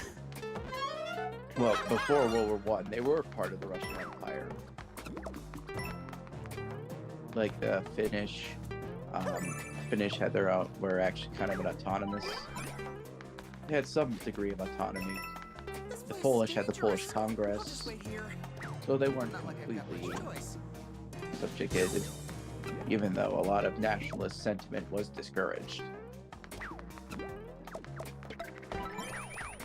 But anyway, so those were the books I reviewed, which have a lot of information, a lot of facts, and just the longest one, Stalin's War, was about 800 pages. What did you learn, though? It's stuff I've already known. Like, I think the big one is that, it's the Land Lease Acts, how many Soviet spies and infiltrators were in the government during FDR's regime. Color me shocked, I say. FDR had a bunch of known communists working for him. Next, you're gonna tell me that Woodrow Wilson had a bunch of globalists working for him at the time. That would be insane. I mean, like, come on, man. I think Woodrow Wilson was I don't think he's a good president, but he's a lot of unfairly vilified. A little bit too much. Unfairly vilified. I guess, what, you just gotta march with the Klan to get yellow support? Is that it? Is that all you need to win your support? You gotta march with the white nationalists, and then that'll get you their support, right? I mean, he's unfairly judged for that. Oh my gosh, how could you judge him for? I mean, what did he basically start like a bunch like World War One or what did he start? I mean, he didn't start the wars. He just was under mock. I think you have to look at the people around Wilson and realize, oh man, it could have been a lot worse had he not been president. Could have been a lot better if he hadn't been president.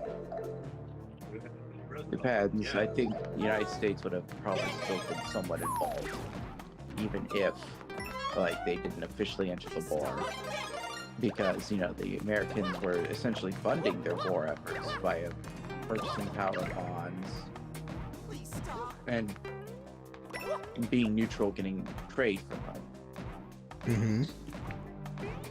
But anyway, I'm getting so those were my book lists. The reception was very positive. I got a lot of views. Oh, excellent. Yeah. I don't know.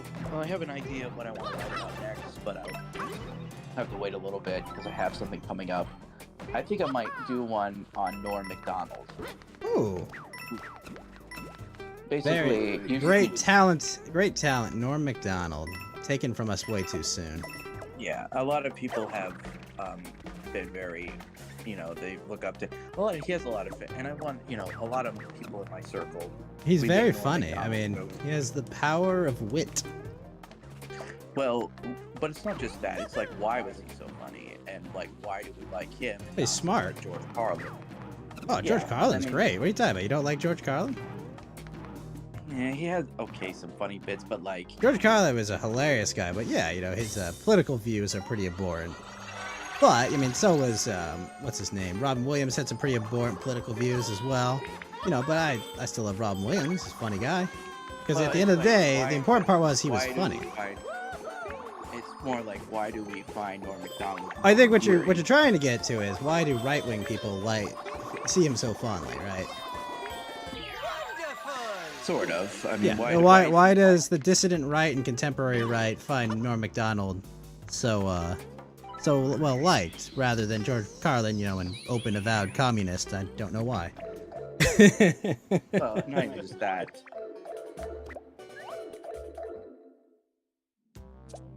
Well, it's just like, why do we like him? Why is he kind of endearing, and why have we made so many like Norm Macdonald skits, as well as we made the mean- jokes. He didn't really wear his politics on his sleeve. He told funny jokes. He had a very irreverent delivery.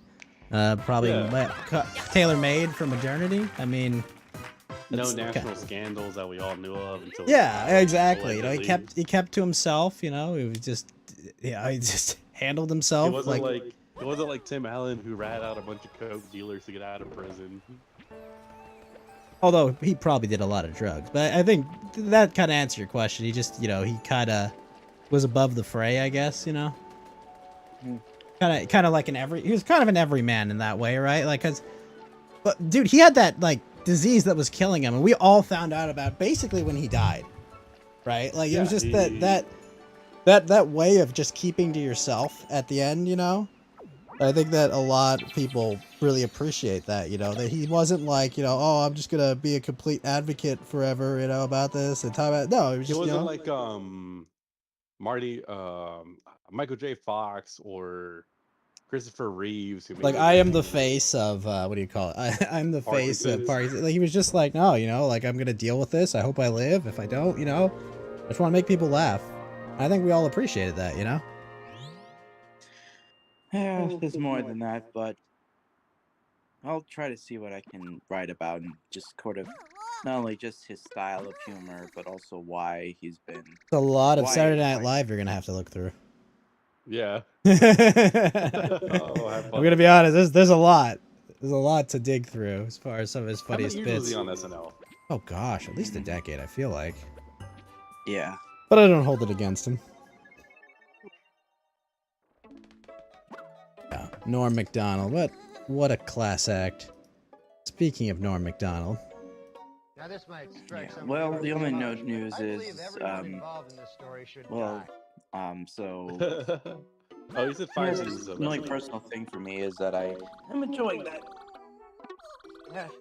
My friends and I are enjoying that new Hot Wheels game. awesome. Are you winning, son? Are you beating them in races?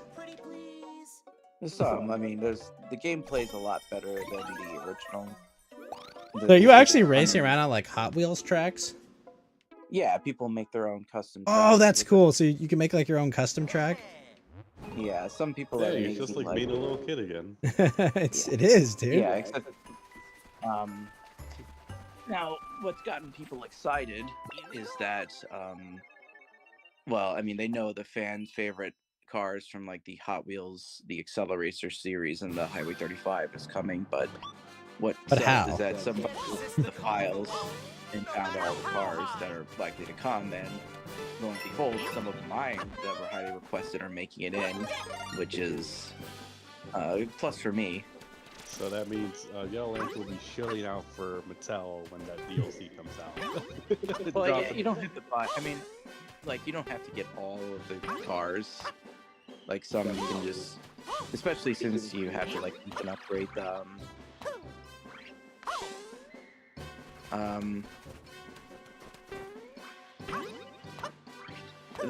the what I would say is the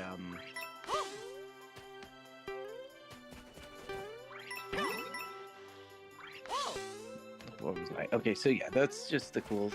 It's a like detail, especially since a lot of people are like, if we make this game successful, we could probably like they want this game to succeed. I mean, most Because- game companies want to make money when they sell games. Weird Yeah. phenomenon. And of course, my favorite, it's, there's some content. Have you seen that King Kong game? There's a King Kong game. Have you? Let me. Can you dig up that trailer for me? Yes, let me look. Give me a sec. So, Yellow Lantern, there is a King Kong game coming out, and do you remember the Gollum game? Yeah. well, the situation's looking kind of like it's one of those. Okay.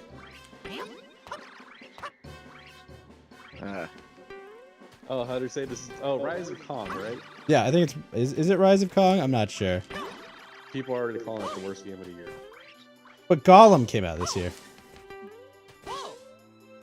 Yeah, let's watch that trailer for a sec, because I think it has to be watched to be understood how bad it is. Geek, you post that in the suggest stories?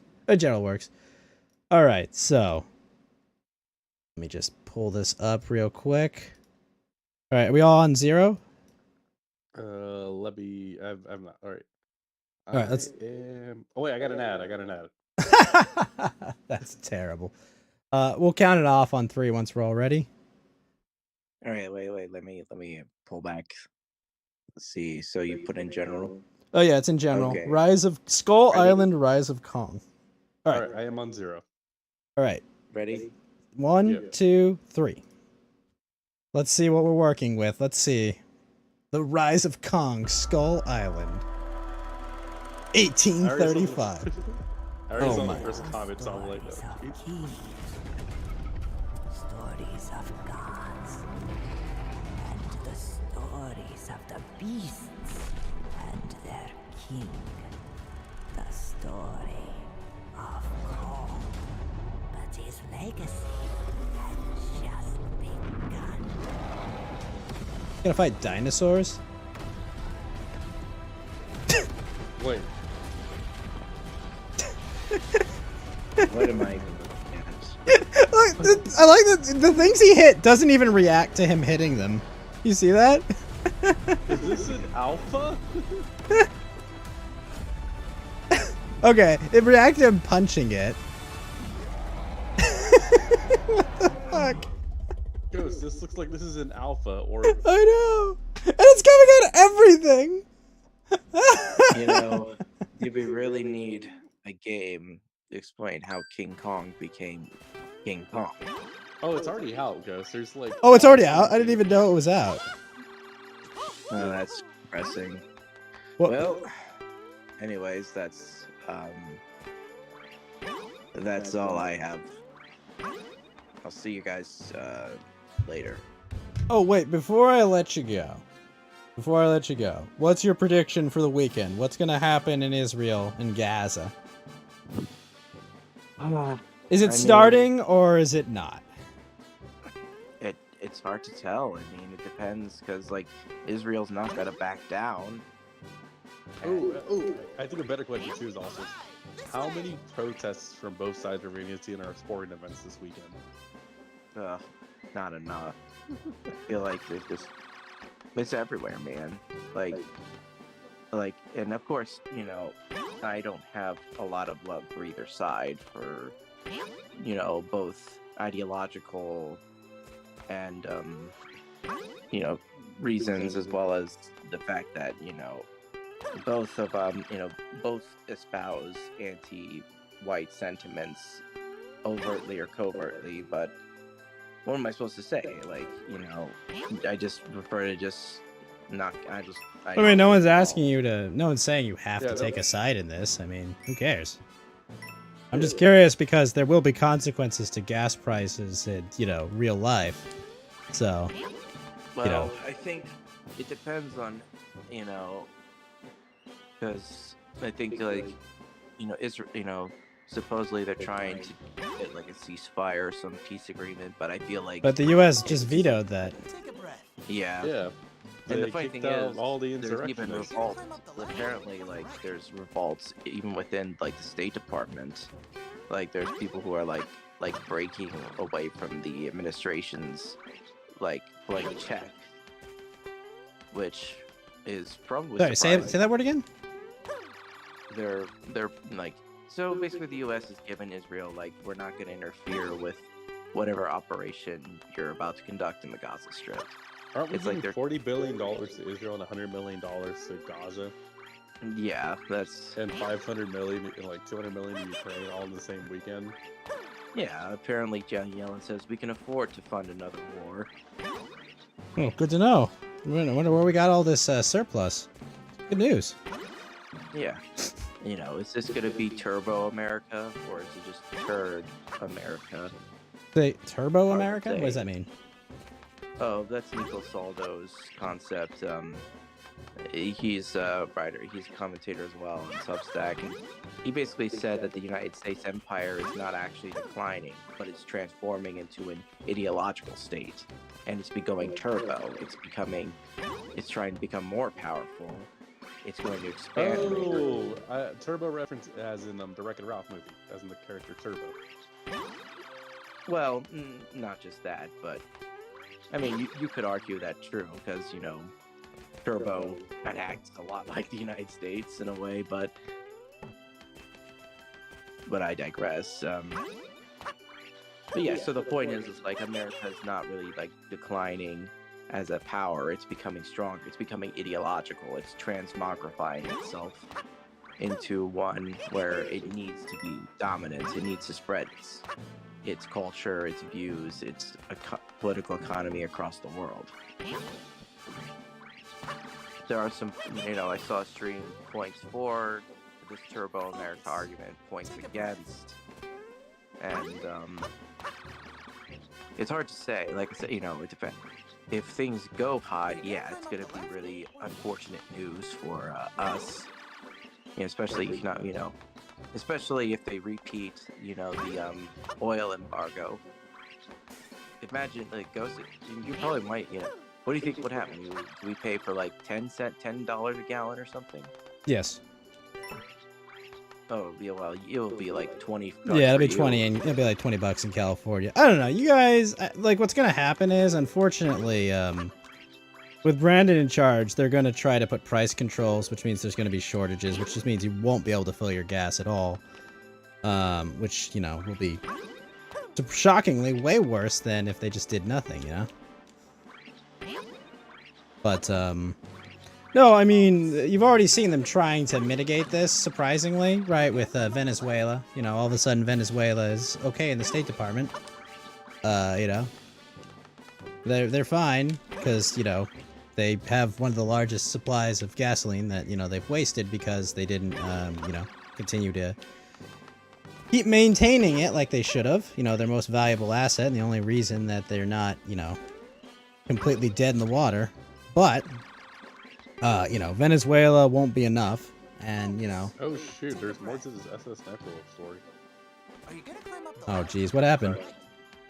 Apparently she would like to do a Cowboy Candy and was like offering minors that she will like show them her boobs if she were to like twerk for them. So, and YouTube has just decided to... They're saying a grown temporarily- woman told... explicitly sought out minors to show her tits to them. Yeah, and then also apparently SS Temple will be temporarily monetized, suspended for Are you gonna climb doing up her the ladder? doxing. Okay. I mean, I guess that's good. I guess, but realistically, I think this kind of like thawing of relations with Venezuela, once Venezuela realizes how over a barrel, you know, the administration is over this, they'll probably join sides with, you know, Russia, China, and Ukraine. Not Ukraine, sorry.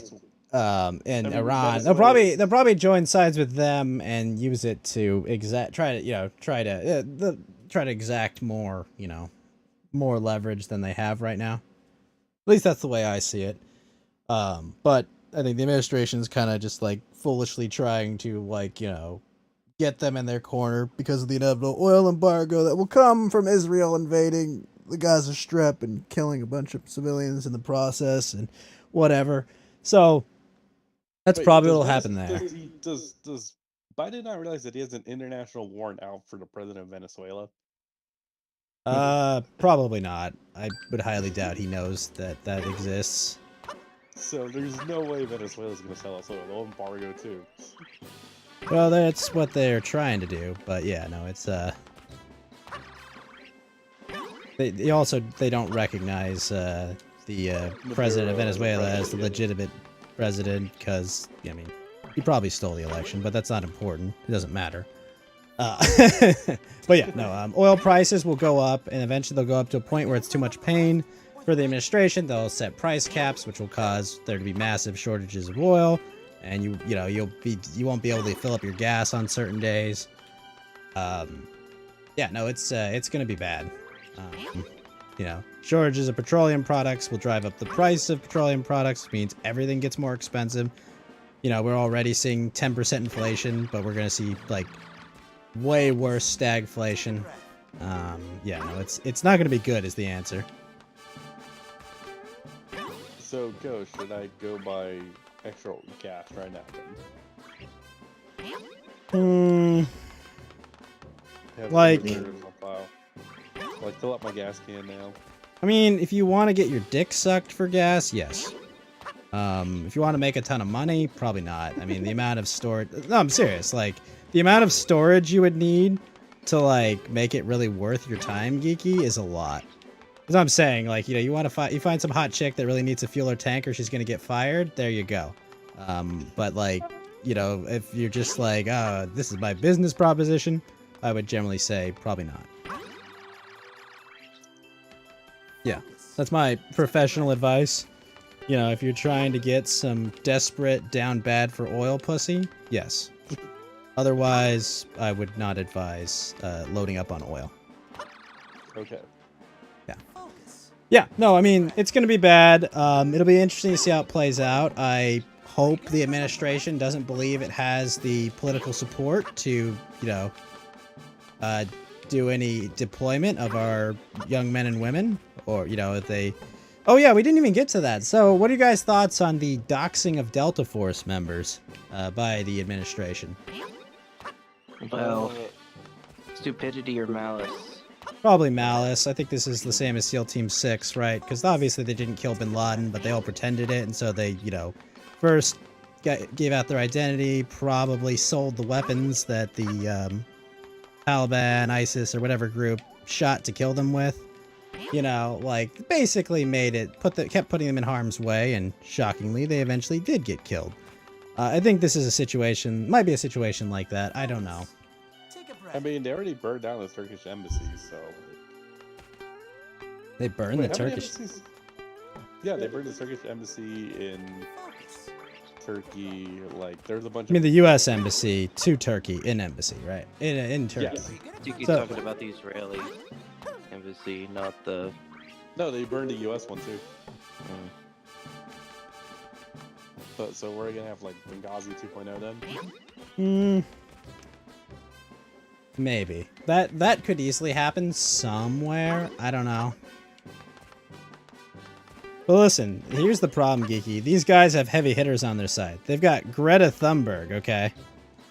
How can they be beat? What are your thoughts on the Greta Thunberg situation? I still don't know what the octopus means. Well, It's they're just nothing. saying that there's an old political cartoon that had an octopus on it that was very anti-Semitic. So therefore, a cute cartoon plushy octopus, a mentally handicapped girl, also represents that. I guess. Yeah, because octopus was in the happy face. He was a happy octopus. He's cute. Yeah, they sell us in the mall kiosk. I was actually supposed to... That was honestly the most endearing part about the photo, was the happy little octopus. But what do you think? Is Greta what's this Greta Thunberg just trying to disappoint her father or something? Hey, is she in Europe right now, or is she in... And she's Swedish, right? Yeah, but I know she doesn't believe in airplanes, so she travels by boat. Seriously? Yeah. So, she has to travel by boat to get between Europe and the United States? Jeez. Yeah. Oh, so close to finishing this stupid level. God damn it. Yeah, she takes, like, trains everywhere. Trains? But aren't those trains often powered by coal plants? Electric trains, Ghost. Yes, powered by coal plants. Take a breath. Look, she doesn't take things through. You gotta. But those trains are powered by electricity that's made by coal plants, Geeky. You're triggering my autism here.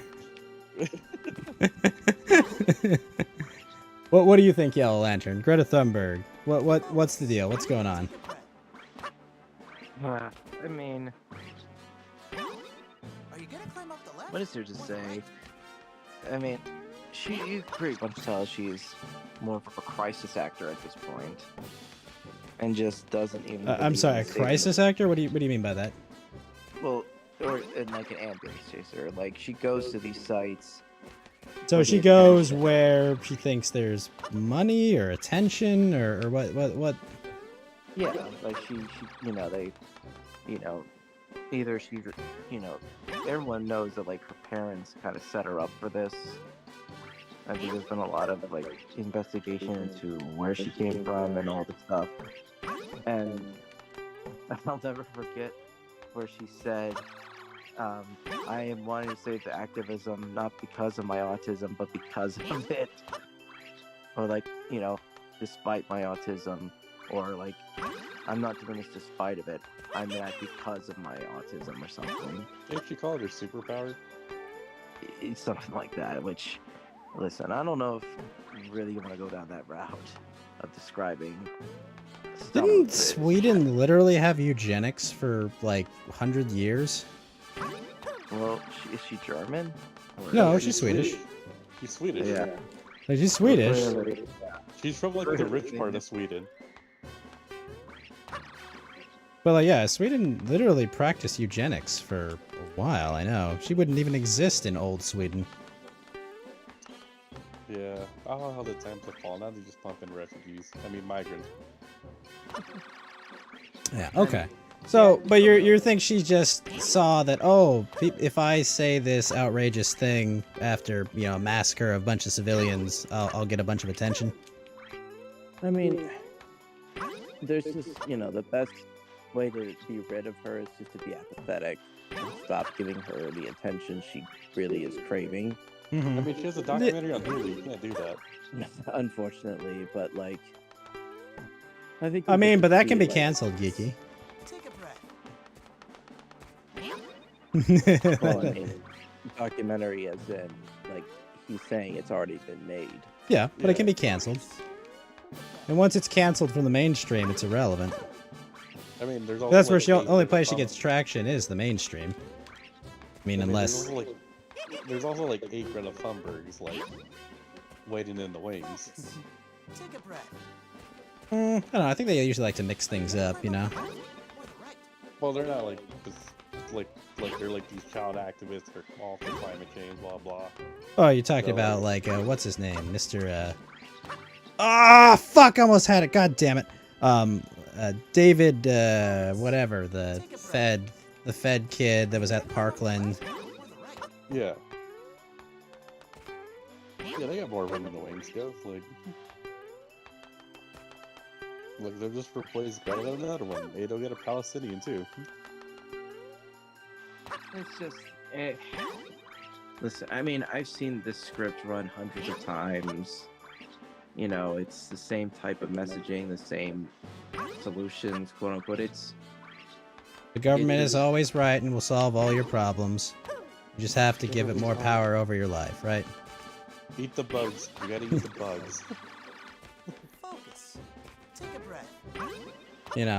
Basically you weaponize children because children are literally dependents and convince other people that they are also children and need to be dependents of some overbearing state that can magically lower prices and magically improves all these things. They can Look, turn dude. water into wine, they can turn, all this Look, shit. The only worms I like are in my tequila. God. All right. I'm going to, When's your next article coming out?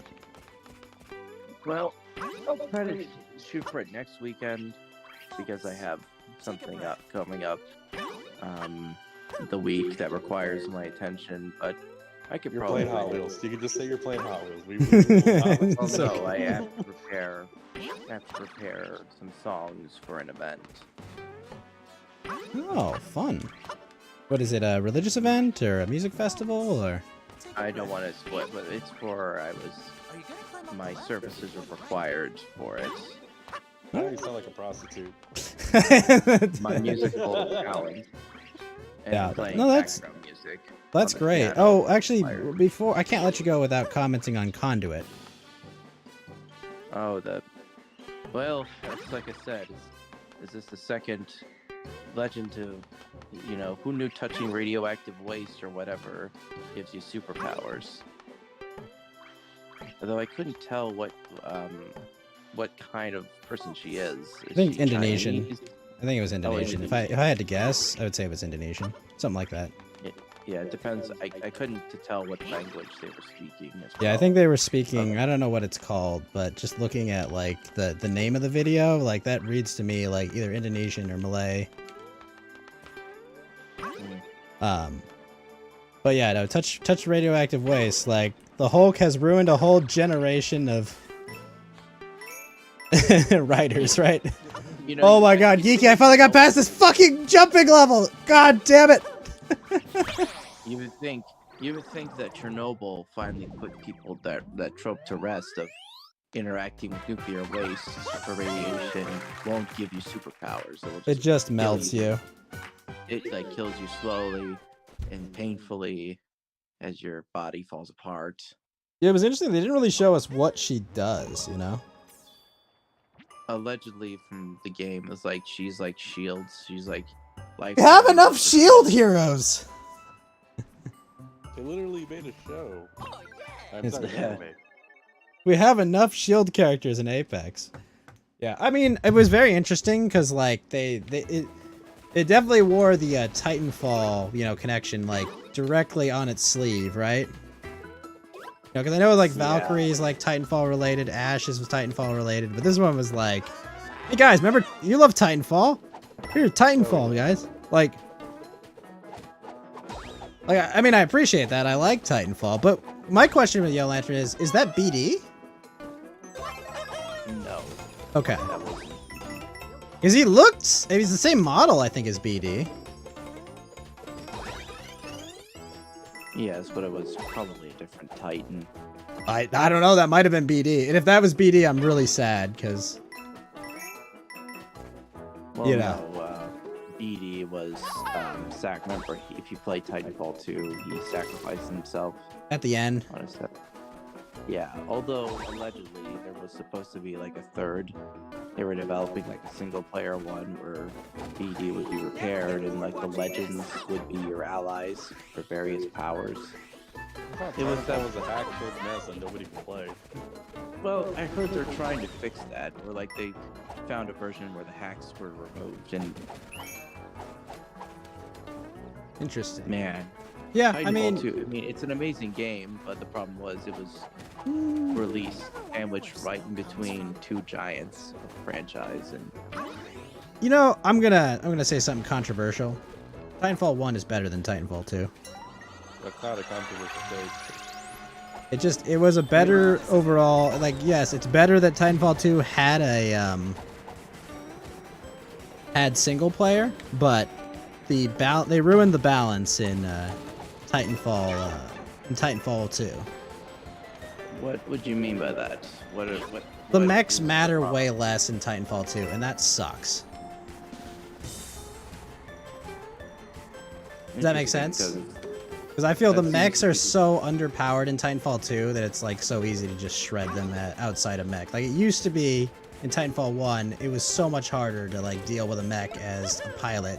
But I feel like you're unstoppable as a pilot, and the mechs don't matter. And like that took so much out of the Titanfall 2 experience for me. I barely played the multiplayer. I was like, wow, I just domed this mech player in like 15 seconds of like rodeoing instead of Titanfall 1 was like an actual effort to do that. But yeah. I mean, I don't know. Maybe they patched it and later on to make mechs a little bit more resilient. I don't Well, I'm know just if I they- played around launch, right? Like I played through the whole single player campaign, and I went to the multiplayer, and I was just like, this sucks. Like compared to Titanfall 1, it sucked. Like I wanted to go play Titanfall 1 again. But I mean, the single player was cool. I liked it. It's not like a great single player, but it's good. All right. I mean, I haven't played either game. My knowledge of it is based off secondhand experience. Oh, I'd recommend you at least try the single player for Titanfall 2. Yeah, especially since there are characters who are referenced and heavily into that. I wouldn't Even say if- they're referenced that heavily. I mean, it's mentioned, you know, like, but like, I don't know. I think Ash is one of the mercenaries you're dealing with, and it's not. She's not that prominent in the game.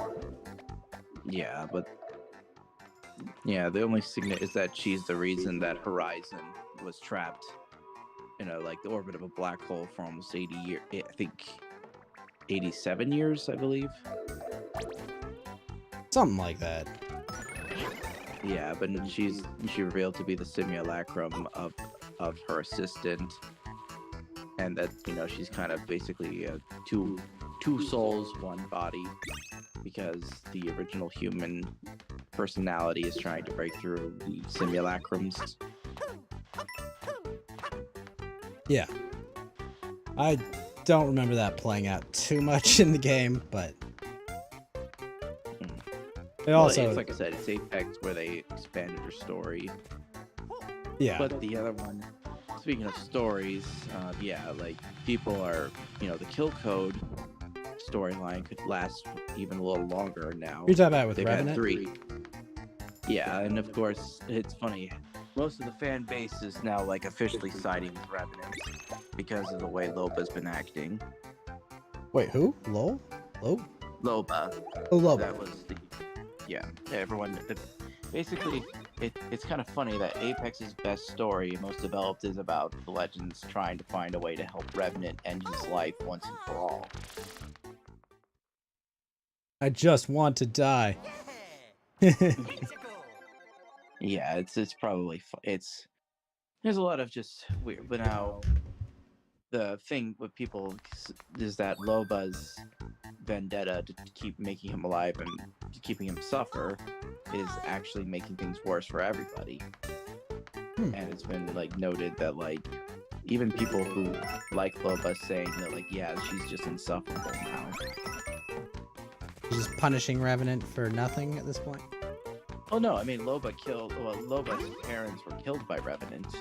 Oh. Back when he thought he was Revenant he thought he was a human, but he was actually the simulacrum of his original human form, Caleb Cross. And he was basically dying and killing for about 200 years until that moment where he took on the job to assassinate Marcos Andrade. And when he did, a piece of glass was stuck in his neck shard, and it caused him to see who he really was and go crazy. And Loba, of course, assumed that Revenant acted alone, even though it's kind of clear that he wasn't really in control of himself, and he was just a hitman, somebody who already put a bounty on Loba's parents, who were actually 3 thieves and criminals themselves.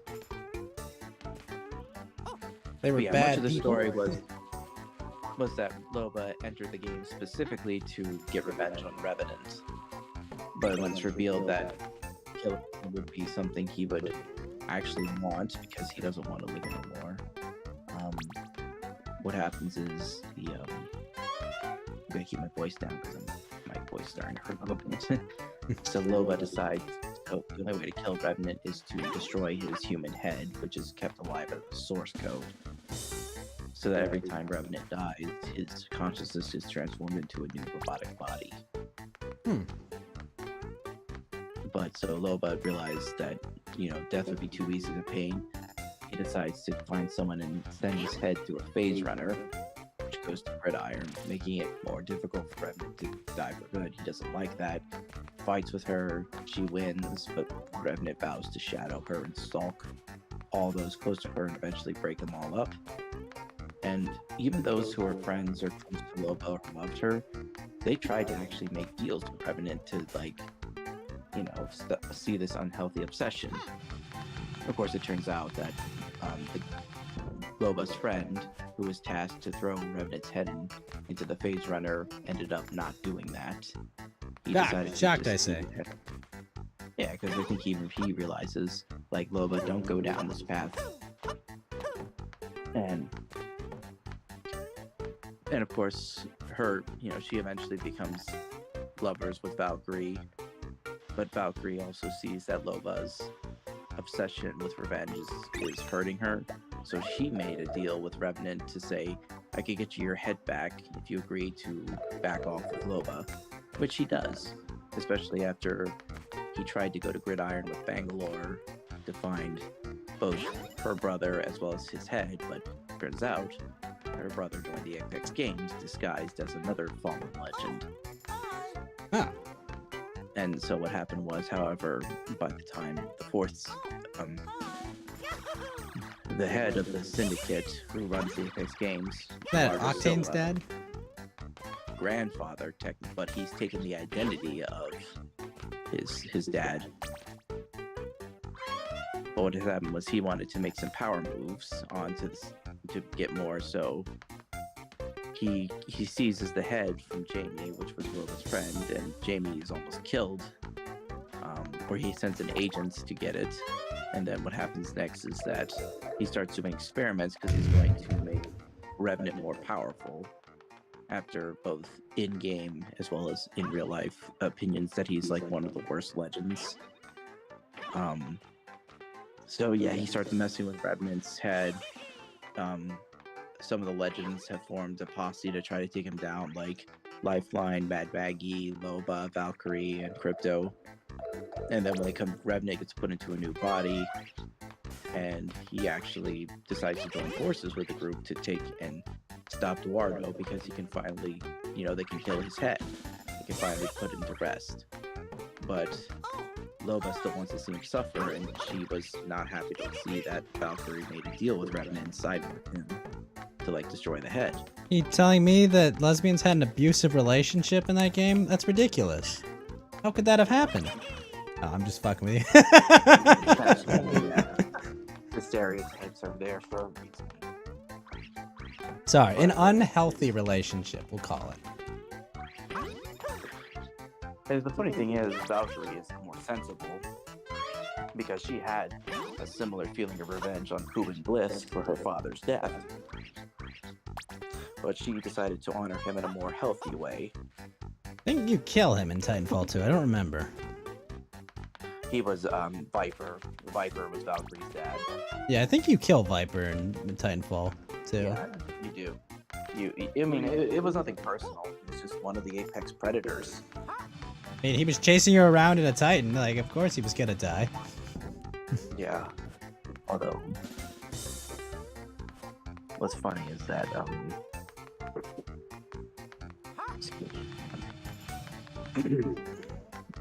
what was funny is that, like, he's one of the hardest bosses in that game, like, what I've been told and seen. Yeah, he was a bit rough, I remember that. But yeah, so he did, and Kill Code, I mean, they almost get Revenant's head, but Eduardo takes it from them, and now he has the head, so he can potentially control Revenant or have something over him. Why would he be able to control him? What's he gonna threaten him? I'll kill you? Like, it's what he wants. Well, no, he has his head. He has the head, and, you know, who knows what he's gonna do with it now. You say he could just throw it into space or something? Well, some people are thinking he might be able to, like, control Revenants, or at least, like, maybe he'll build, like, an army of Revenants loyal to him. Will that even work? Could. I mean, who knows what experiments they've been running on him, even while he was being transformed into Revenant Reborn.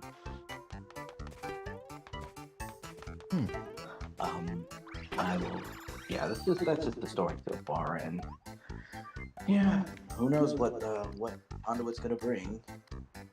Yeah, I'm interested. It could be a really fun hero to play. Be cool. Yep. Well, that's all for tonight, I head. Alright, Yellow Lantern, get some sleep. Memory Eternalist on Substack. Look for a new article next week and read his current article that we discussed a little about the Russian Revolution. Lies, myths, and truths about it, right?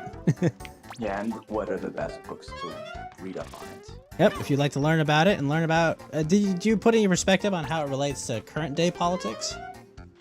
Somewhat. I do kind of say, like, if you want to see what happens when a society is, like, collapses and is totally liquidated by a new feral state, that's what it's like. Okay. Awesome, man. Alright, well, you have a good night, Yellow Lantern. You too. Thanks for coming, and keep rolling Hot Wheels, my dude. Sure. Alright, man. Have a good one. Alright. Geeky! Alright. What else did we not touch on? So the Sniper Wolf situation kept escalating. She got demonetized by YouTube, you say? Yeah, temporarily after like a week of everyone begging YouTube to demonetize her because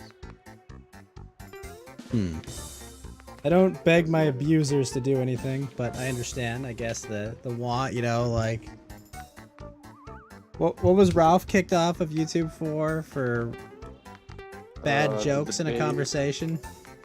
Or, I mean, the bad day while he was passed out drunk. Passed out drunk, raising money for cancer kids. I remember that. Yeah. But, I mean, like, I don't know, like, these people sound like terrible people, Geeky, don't they? Yeah, I mean, she's a reactor stream that reacts to TikTok, so... Oh, God.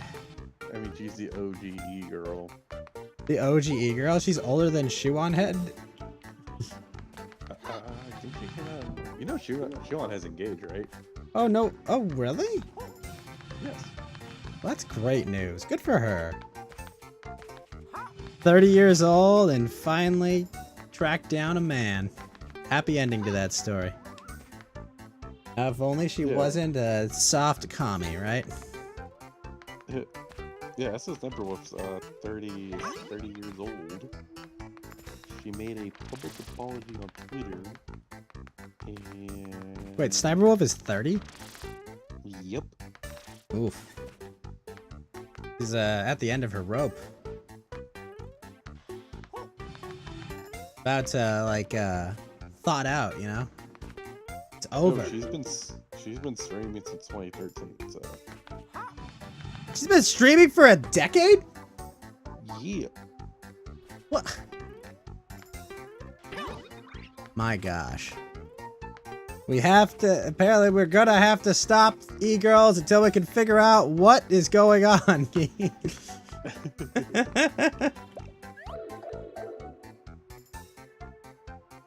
Look, guys, we don't know anymore. Like they just keep breeding. First it was actually, is she the original one? I don't think 10 years is close, but how old is Pokemon, the streamer? Is she older maybe? Pokemon is, I feel like Pokemon's newer.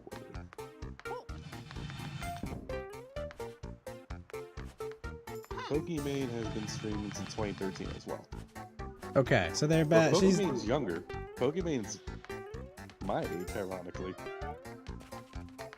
she's about 28, 27? 27. 27 years old. So she's been streaming since she was 17? Yeah. Jeez. Yeah, but she's also kind of an age. She's friends with Hassan Piker, so it's like... I know. I know. That's like a huge turn off, you know. What is she, Moroccan or something? Yeah, so she's been raising money for Hamas. I mean Palestine. Really? Yeah. She's raising money. But like she shows her face. That's not Harambe. Like what? Yeah, did you see Hassan Piker had a meltdown on of all Piers people, Morgan? Piers Morgan? Yeah. Okay, you know, like honestly, like I don't like love Piers Morgan, but like from what I can see, like seems like he's having some like serious conversations about what's going on, you know, and like Israel, Gaza, and all that shit. Like good on him. Like he's doing actual fucking journalism, you know. He's not just going like Israel good, Israel bad. It's just like, well, here's what's going on. They had a sod bike ride. That's fucking hilarious. You know what he should have done at the end of the interview? I've invited someone else to this interview. And then Sam Hyde walks out. It's the only way it could have been better. I mean, Hassan doesn't even leave his home. Like, he's the court temple openly, but he's like, yeah, I've tried to invite Hassan Biker to my show to debate him, and he won't leave his house. Why? Oh, so Temple has a rule to get on this podcast. You have to go to a studio. Okay, Tim Pool, if I ever went on your podcast, I get to wear like a ghost luchador mask. But I'm not wearing a shirt, okay? I don't want to go on a podcast if I have to wear a shirt. Just show up jacked as fuck with a little ghost mask on. So Tim, listen, Tim, what's actually going on here? They're putting chemicals in your beanie that are turning you bald. That's the secret, man. It's been all along. It's a great beanspiracy. It goes all the way to the top. I mean, these ads are pretty good once in a while. Oh yeah. I'm trying to figure out where the. Yeah, the Sargon like 2 weeks ago. Oh, cool. I can't find this last frickin' coin thing, Geeky. I've been searching for 10 minutes. So you're saying Mario Wonder best 2D Mario game in a while?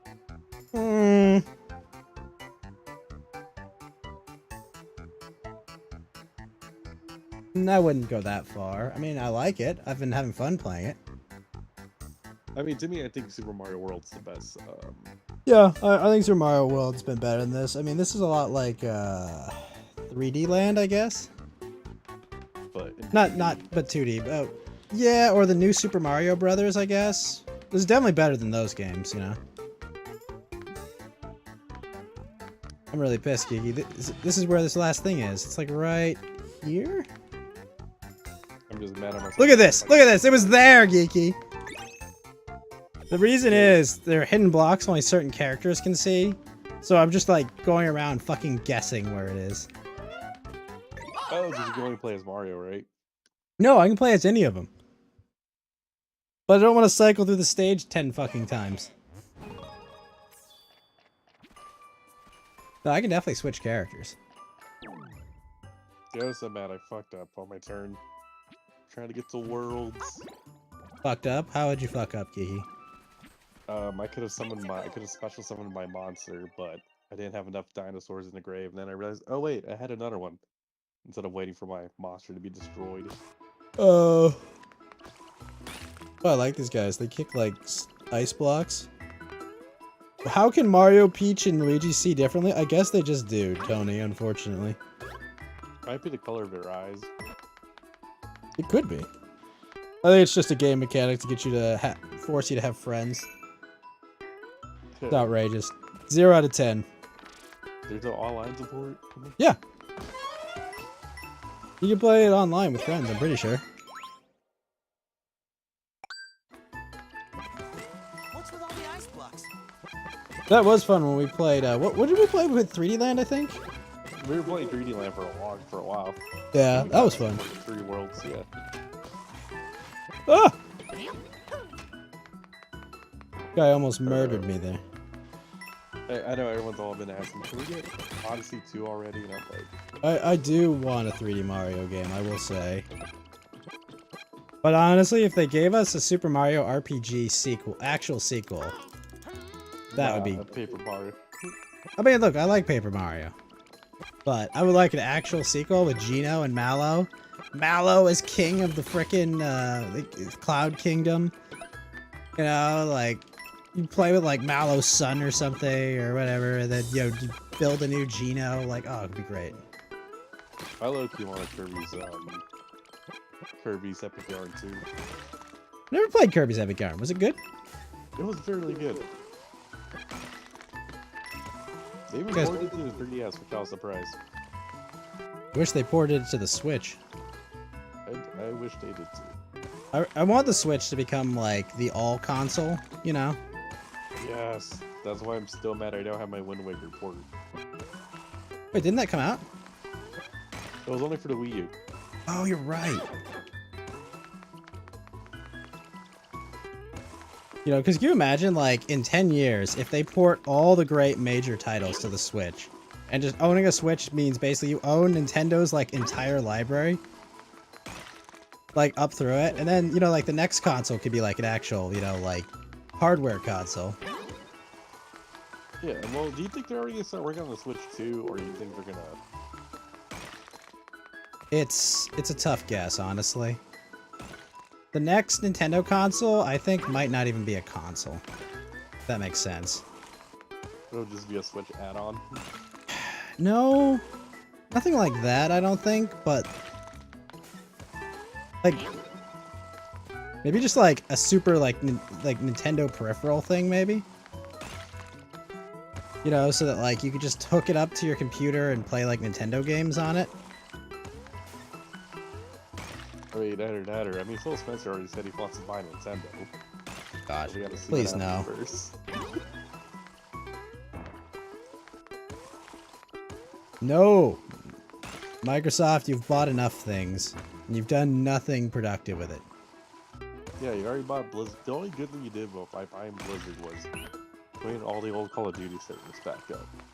Oh, really? I didn't know they did that. Yeah, yeah. So you can start playing Black Ops 1 online, Black Ops 2 Oh, online. that's why everyone's playing those. I was trying to figure out, I was like, what the fuck are people doing playing these? Yeah. But I saw a funny meme someone had, and it was like, it was like a Native American. He's like, white man has been here. How can you tell? There are 8-hour video essays about why Fallout New Vegas is better than Fallout 3. you know, I have never played a Fallout game before. I'd recommend you play Fallout New Vegas. It's good. Are you? Is it better than 3? Yeah. Oh, yeah, I would agree with that.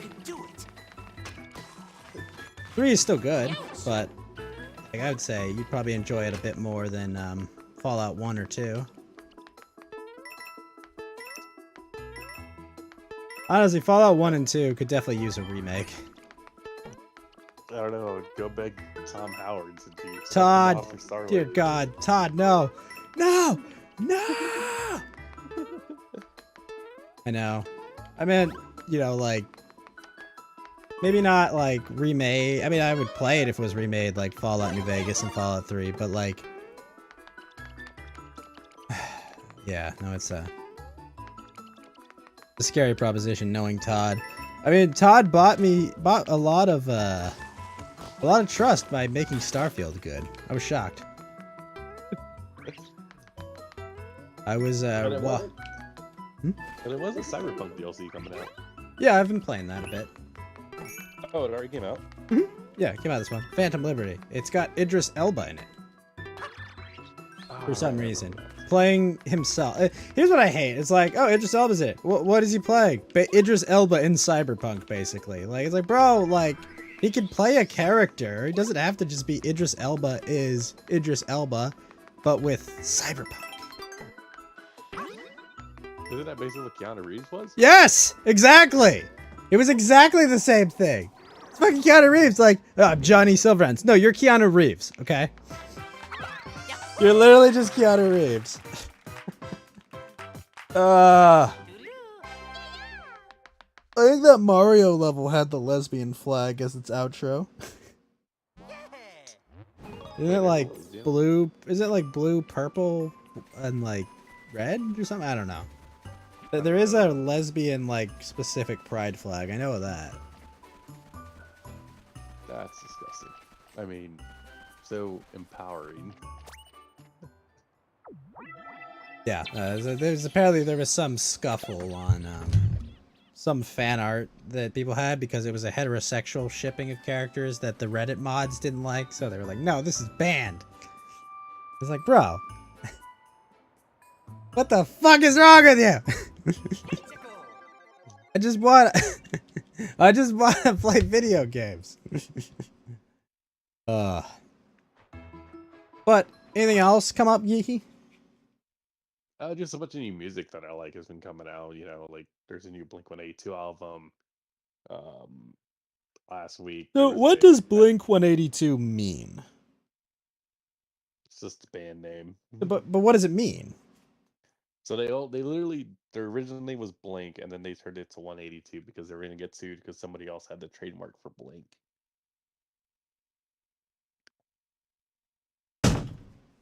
Really?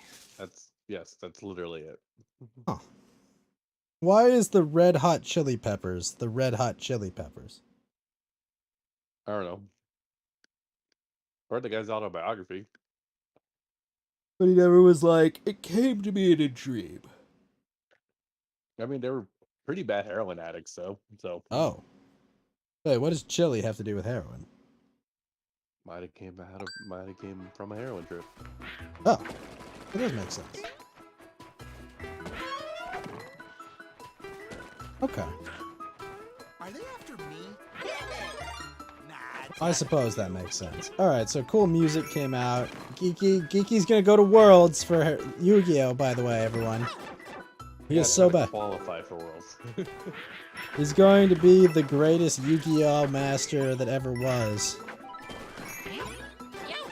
He's gonna unleash his Exodia on them and make his grandpa proud. No. Okay? and I get to spend a week in Japan paid for. It's happening. It's not so over, it's actually happening. Today was made back in the Japanese brand. Nah, it's gotta be. Only reverse man king. Oh, your ex? No, I mean I come back to Japan like. No, I just forget. I said reverse man king. I know. You're gonna go find your ex in Japan? No, she's in the West Coast. I know, I'm joking. I've got Bubble Mario right now. Holy shit, this is cool. Is there any new Mario? So other than Elephant Mario, I guess Bubble Mario is brand new. Yeah, Bubble, there's Elephant. Nice. Bubble's pretty cool. Pretty powerful. Ooh, what's this? Oh. I'm in the clouds now. Oh no, I fell! Mario.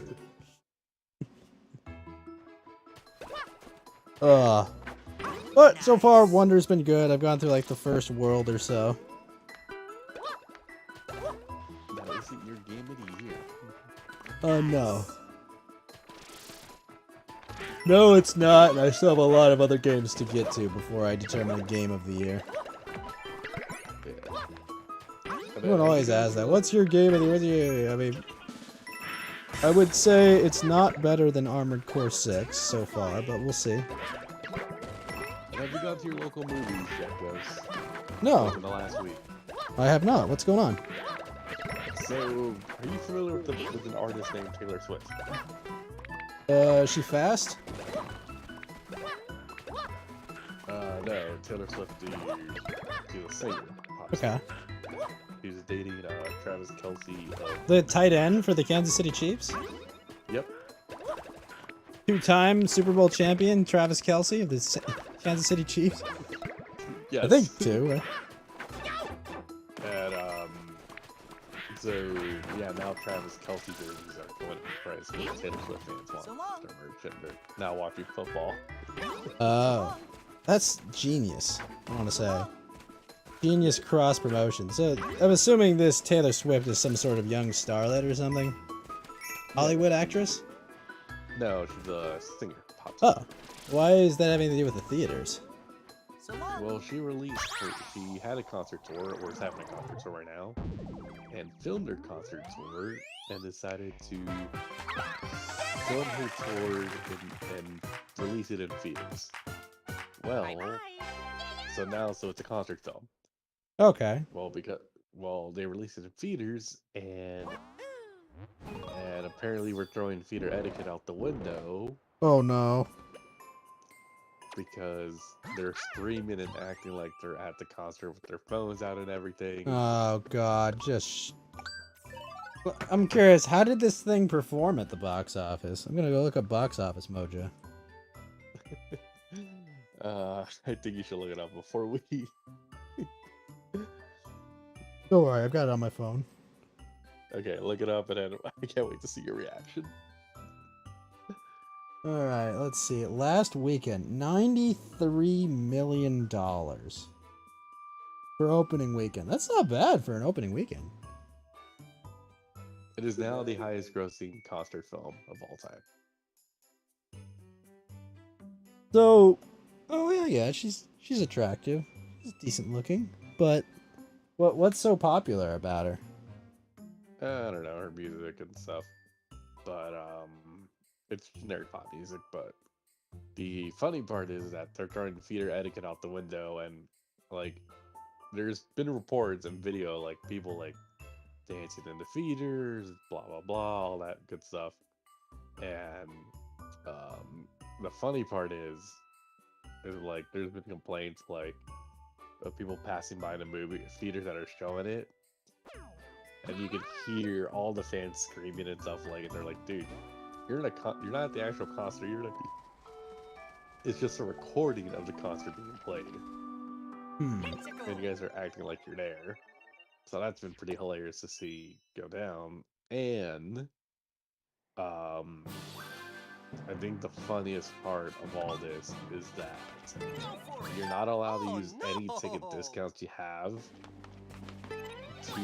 to see this movie. So like if you got that sub rewards with AMC or anything like that, you got to pay full price for this. Tony says the Geeky's just jealous of these people having a good time. No, I'm not. I just want to go watch a movie and not hear screams in the next. I know, but the only movie I wanted to see Geeky was Dune, and that got delayed a whole year. Whole year, but till March. You know what I mean. You don't want to go see the Marvels? Geeky, I know you're joking. Put the fedora down, Geeky. Oh, come on, Toad.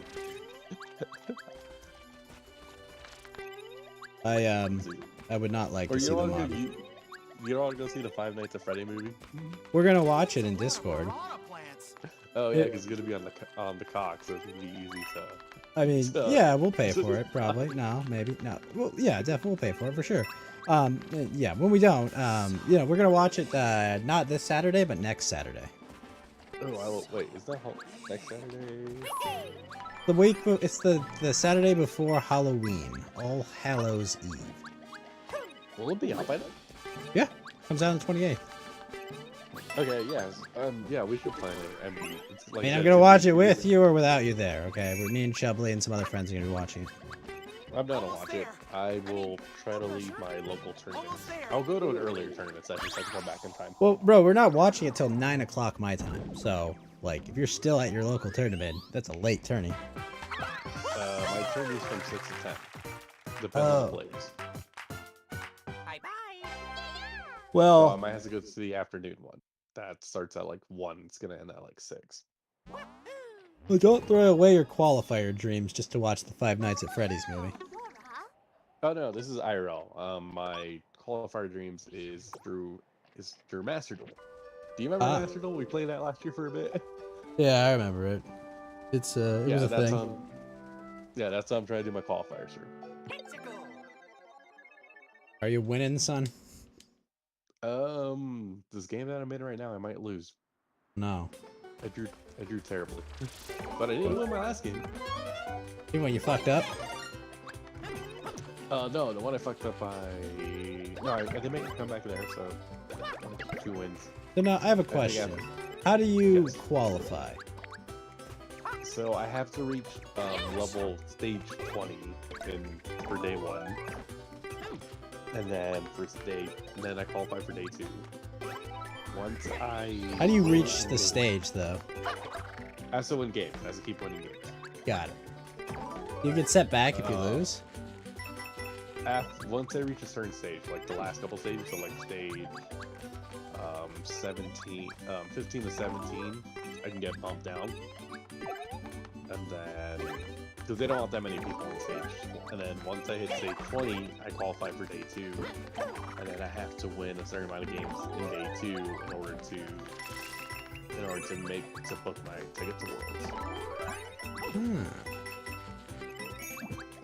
And mind you, I am doing this without putting any real money into this game.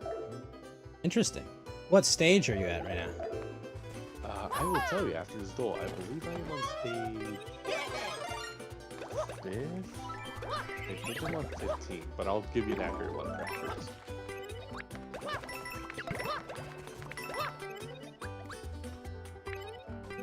You're on stage 15 if you win. Wow. How many more duels do you have to win to get to the next stage if it's 15? I have to win, I believe, 3 games in order to get to the next stage. Oh, doesn't sound too bad.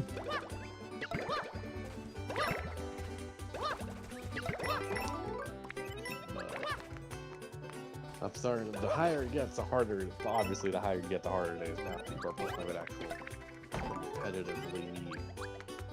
Oh! Like they're pulling up strategy, like bullshit turn 1 strategies that are like, all right, you're locked, you can't play anymore, or oh, I'm gonna do this combo, so whatever you do, you can't play. Why don't you just build that? Again, I'm not putting real money into this game. I mean, the amount you play, you should be able to get that though, right? I mean, that's to grind it out. I mean, the amount of Yu-Gi-Oh you've played, I feel like that shouldn't be too hard. I mean, like, I can, I'm just gonna have to, like, literally No life it. destroy. Yeah. I don't want to do it. Isn't though no lifing it kind of appropriate if you want to go be in the master tournament? I guess, in a way. But I'm doing this while I have a life, so. Oh no! I see. I see. All right. Oh, Geeky, what's your favorite frozen dinner? Tony needs to know. Frozen dinner. Pizza? Frozen pizza's pretty good. I like, do Hot Pockets count? Yeah. I mean, Hot Pockets, I would. Tony, do Hot Pockets count? Or frozen wings? I mean, frozen wings definitely count. Yeah, I mean, there's some frozen TV dinners I like too, so it's like. But would a Hot Pocket count? But enough about your ex, right? Hot Pockets count. Alright, so Hot Pockets. So Geeky's a Hot Pocket man. Yeah. And I prefer the cheese and ham ones, to be honest. Cheese and ham. There you go, Tony. Cheese and ham Hot Pockets. Okay, yeah, so I apologize. I'm on stage 14. Did you just lose? I just lost my life. Did it knock you down to stage 14? No, I've been on stage 14. I just got promoted to stage 14, so. Ah, so you only gotta win 3 more? Okay, so I gotta win. Okay, so my levels will not drop down once I hit stage 15. But I can't get below 17. And then once I hit 20, I can't get below that. Oh, I see. So you get to like a range and you're like safe from being demoted, but Yeah. And then once I hit stage 2, I just gotta keep winning games, and then hopefully I win enough dual points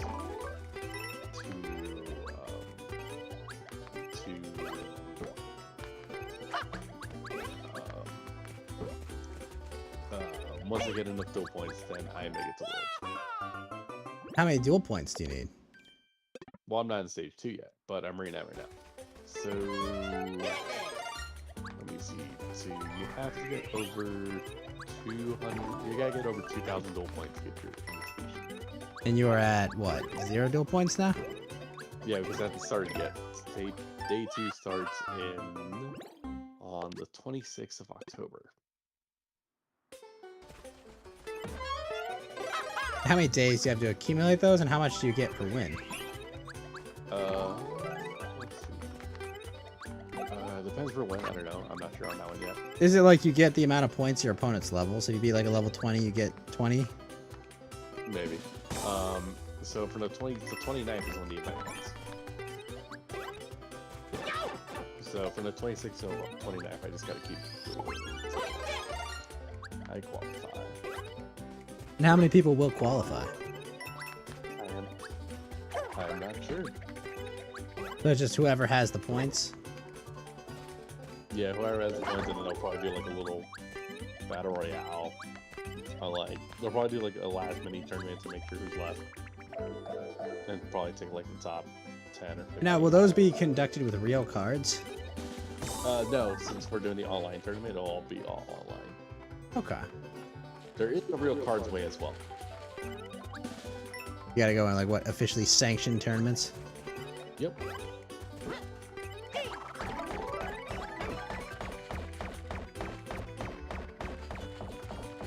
Great. I just took this red Paracupa and I put him in an endless loop.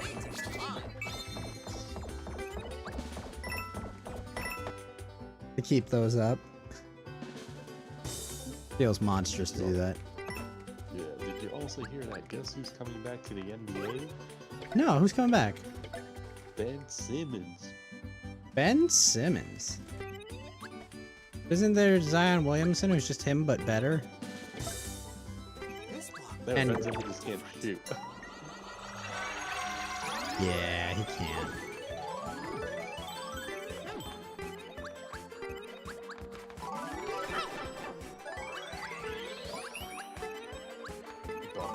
It's Why going to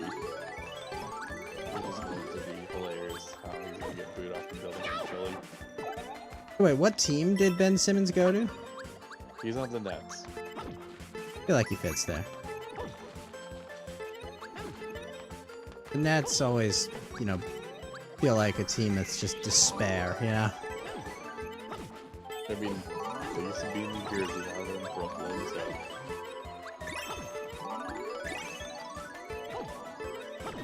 Oh, don't go away. Don't go away, freaking things. Okay, I got it. Fuck. Oh, wow. Oh, that's a yada than that. This is great, but that might be a sign. I got it. I got the Wonder Seed. Nice. It's a pain in the ass to get that, by the way. Don't blame me. Alright, so we can all look forward to seeing Geeky and Glorious Nippon defeating people at Yujimon. Oh! Yeah. Why'd I die? Hopefully I qualify. I will be eating a shitload of ramen if that happens. And oh wait, Japan has brick walls. Hmm? I was like, yeah, you get to see me enjoy. Oh wait, never mind. Japan has brick log. No doing drugs in Japan, Geeky. You will get permabanned. Like, they actually, they banned, you have to remember, Geeky, they banned the Beatles. Even I know who the Beatles are. But, like, they legit, like, they said, you know, you are banned from Japan because I think they smoked weed or something. Yeah. You know, yeah. Oh, I'll eat a whale. Oh, yeah, yeah. That That's restaurant funny. should still be open. That's Get- not even a question. That's not. Oh, that's not even a, like a. That's the easiest answer. Like whale or horse, I'm thinking whale. Yeah, well, okay, at that restaurant, Geeky, for $100, they have every type of whale meal you want. Sashimi, steak, soup, all of it. And they bring you basically one of everything. I'd recommend it. I had a good time. But also, go to Ginza Steak. Unlimited Wagyu steaks. It's good. How much is it? When I was there last time, it was $60.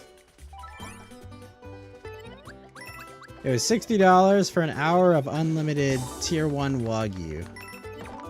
Ooh.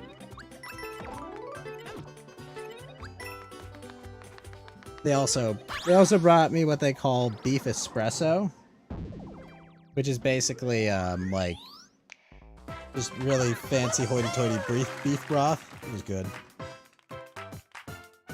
Was it mixed with coffee? No. No, they just called it beef espresso. You think I mean, sashimi is a honestly, block of lard? Well, it is fatty tuna, but I would recommend it. All right, well. Sashimi's great. Oh, it's so good. They're so good. Such good sashimi. Next time you're in town, we will actually get food, Yiki. Sorry, I I didn't. will hit you up next time in town. Yeah, I was That like, also been my mistake. yeah, I was like, what the That was hell my happened? mistake, Yeah. All right. I think that's enough for Coast to Ghost tonight. We had, we talked about a bunch of live events. We previewed Yellow Lantern's article. The world is on fire. How about yours? We'll see. We'll see what tomorrow brings, right? I mean, isn't it wildfire season in California? Oh, I'm sure things will light up soon. I mean, it just takes one homeless person to do it. Basically. You're not wrong about that. Gavin Newsom's also in Israel right now. And so, Hey man, he's doing the important things right now. yeah, he's obviously gonna run for president. Well, I mean, Too come bad. on. He said, I have no interest in running for president. Yeah, he's running for president, obviously. Hit Geeky Yeah, up, make me him too, play but- Tarkov. I wouldn't inflict that on him. Also, Geeky doesn't have a good enough PC to play it. Exactly. Geeky's got to go and become the greatest Yu-Gi-Oh player ever. Geeky, are you gonna do any Exactly. streaming lately? My internet's shit. I've Okay. lost a couple games due to having bad connection. So Ugh. who knows? Maybe I'll stream like a couple games of me trying to qualify. Hey, That how about might- this? that If sounds you fun. make the tournament to qualify, you stream those games. Oh, you mean stream day 2? Yeah, stream day 2. I'll stream day 2 then. We can do that. And then you guys can hear me yell at different decks or maybe talk about deck theories and shit. Geeky will be writing 30-minute long videos explaining Yu-Gi-Oh meta. So, God, let's ow. talk about Pendulum and why it's awful. I saw, Alright. I still have not seen Mountain Walk's Magic. I think I've seen like a few minutes of it. Shout out to Mountain Walk. If you guys like Magic the Gathering, go watch Mountain Walk. Mountain Walk on YouTube. I don't know what his most recent video is, but he's been radio silent for a while. Not completely. I Yeah. mean, we've chatted a bit. But, Yeah. But I don't play Magic the Gathering because I don't associate with pedophiles. whoa, whoa. Whoa, I'm just saying, like, come on. It's only the adult Magic players.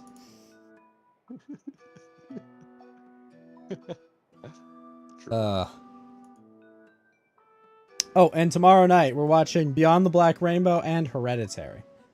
Those are our horror movies for the week. If you're free, come by, say hi. If Woods is there, I'll join in and just to roast him. Oh yeah, well, he'll be there and we can roast. How does he feel that he's voting for reparation? Believe me, it's tough. It's tough to think I called him friend once. I once called him friend, and now he's just absolutely cringe. Unbelievably, incredibly cringe. I don't have any other way to explain it, right? I mean, I don't want to pay for reparations. I mean, don't I get reparations? So I got like seriously. I think you're gonna have to talk to the Spanish, Geeky.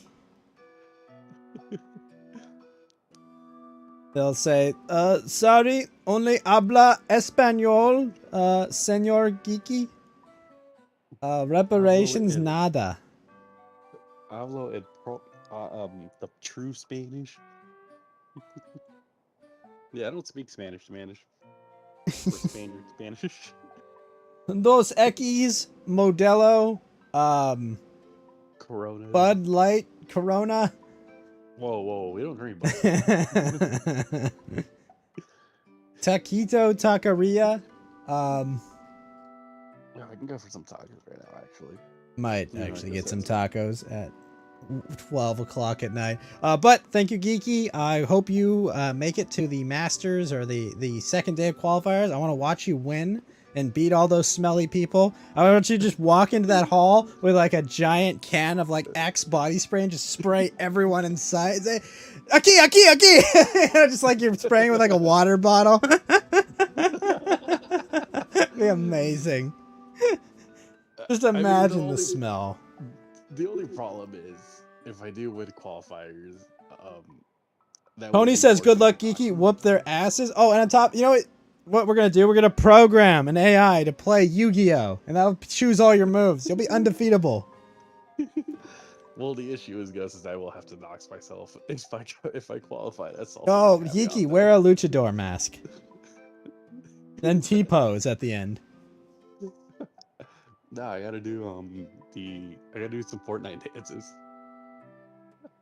That would be really bussin' for real, for real. No cap, no cap. I actually do have a luchador mask in my closet. Seriously, put it on. Can you imagine? It's the masked Geeky. He's here in the final round. You'll fight what's the America guy, Keith, whatever. Or... Bandit Keith. Bandit Keith, yeah, you'll fight Bandit Keith. Luchador Geeky versus Bandit Keith in the finals. You know, like Yugi's retired and Kaiba's doesn't care anymore, so it's like, who are we stuck with? Bandit Keith and Luchador Geekies in the tournament. You know what's funny is have you heard of Yu-Gi-Oh! The Bridge? Yes. America. So, In America. Yeah. so the funny part is that the creator of Yu-Gi-Oh! Bridge just got a shout out by Nan Green, who voices Yugi in the anime. Oh. And now people are like, everyone's like, does he know? So his reply to all the comments like, so have you seen Yu-Gi-Oh! The Bridge? And he goes, what's Yu-Gi-Oh! The Bridge? So I wouldn't be surprised if Does he know? yeah, everyone's doing, does he know? Does he know? All right, man. Good luck in your tournament, Geeky. Have yourself a great weekend. Let's call Coast to Ghost in the books here. Yeah. We might be back next week. I don't know. We'll figure it out then. Movies tomorrow night, of course, and I'll be back probably in like 10 to 15 minutes. I'm gonna go get some tea and chill, and then I'll come relax by playing insanely frustrating video games. Yeah, and will go get tacos at 3 in the morning that only accepts cash. And Taco! Look, the those taco trucks, Geeky, they charge like 50 cents a taco. Okay. oh no, I'm not complaining. I'm just saying it's great. Yeah. I'm just saying that they probably don't have permits. No, it definitely, that kitchen is not clean, and you might get Montezuma's revenge. Funny enough, I drove my parents back from the airport the other day as they finished their tour of Florida, and my poor mother, she is not feeling well right now. She's I think she caught Boca Raton's revenge or something, but no, she's Did she catch did she have some bad greasy bananas from the Cuban restaurant? I don't think so. I don't think my mom would eat Cuban food like that, but you know, she wouldn't take my dad to a Cuban food restaurant, that's for sure. but yeah, no, they're back home safely. They had a good time there. You know, they visited Disney and various other places, trying to find a place to go to, you know, when this place collapses. Or they're thinking about Miami, and they're thinking about Orlando. Oregon. They did visit Orlando. They visited, you know, like major cities, Miami, Boca Raton, you know, the Keys, you know, shit like that. So we'll see. We'll see. You know, my mother is firmly rooted in California, but we'll see if my dad can pry her out of here. Once the gas prices go too high. Well, it'll be more than that. I mean, you know, both my parents are retired, you know, because they worked really hard and got to retire at, you know, they had to retire. So, you know, we'll see. We'll see. They don't have to drive tons of places, is what it comes down to. Regardless, not important. Geeky, thank you for hanging. Good luck in your tournament. We'll be cheering you on. We'll all be cheering you on. Yes, of course, and. We'll do our friendship. Handshake thing that we have to do, and draw the magic marker on our hands. You know, we'll do that so for you to win. I 'cause will, when I stream, I will post my cash apps. I'll be like, please send me money so I can buy better cards. We'll see. We'll see. All right, man. Have a good one. Later. Later. That's Coast to Ghost in the books, folks. I'll see you on the other end in probably 10 to 15.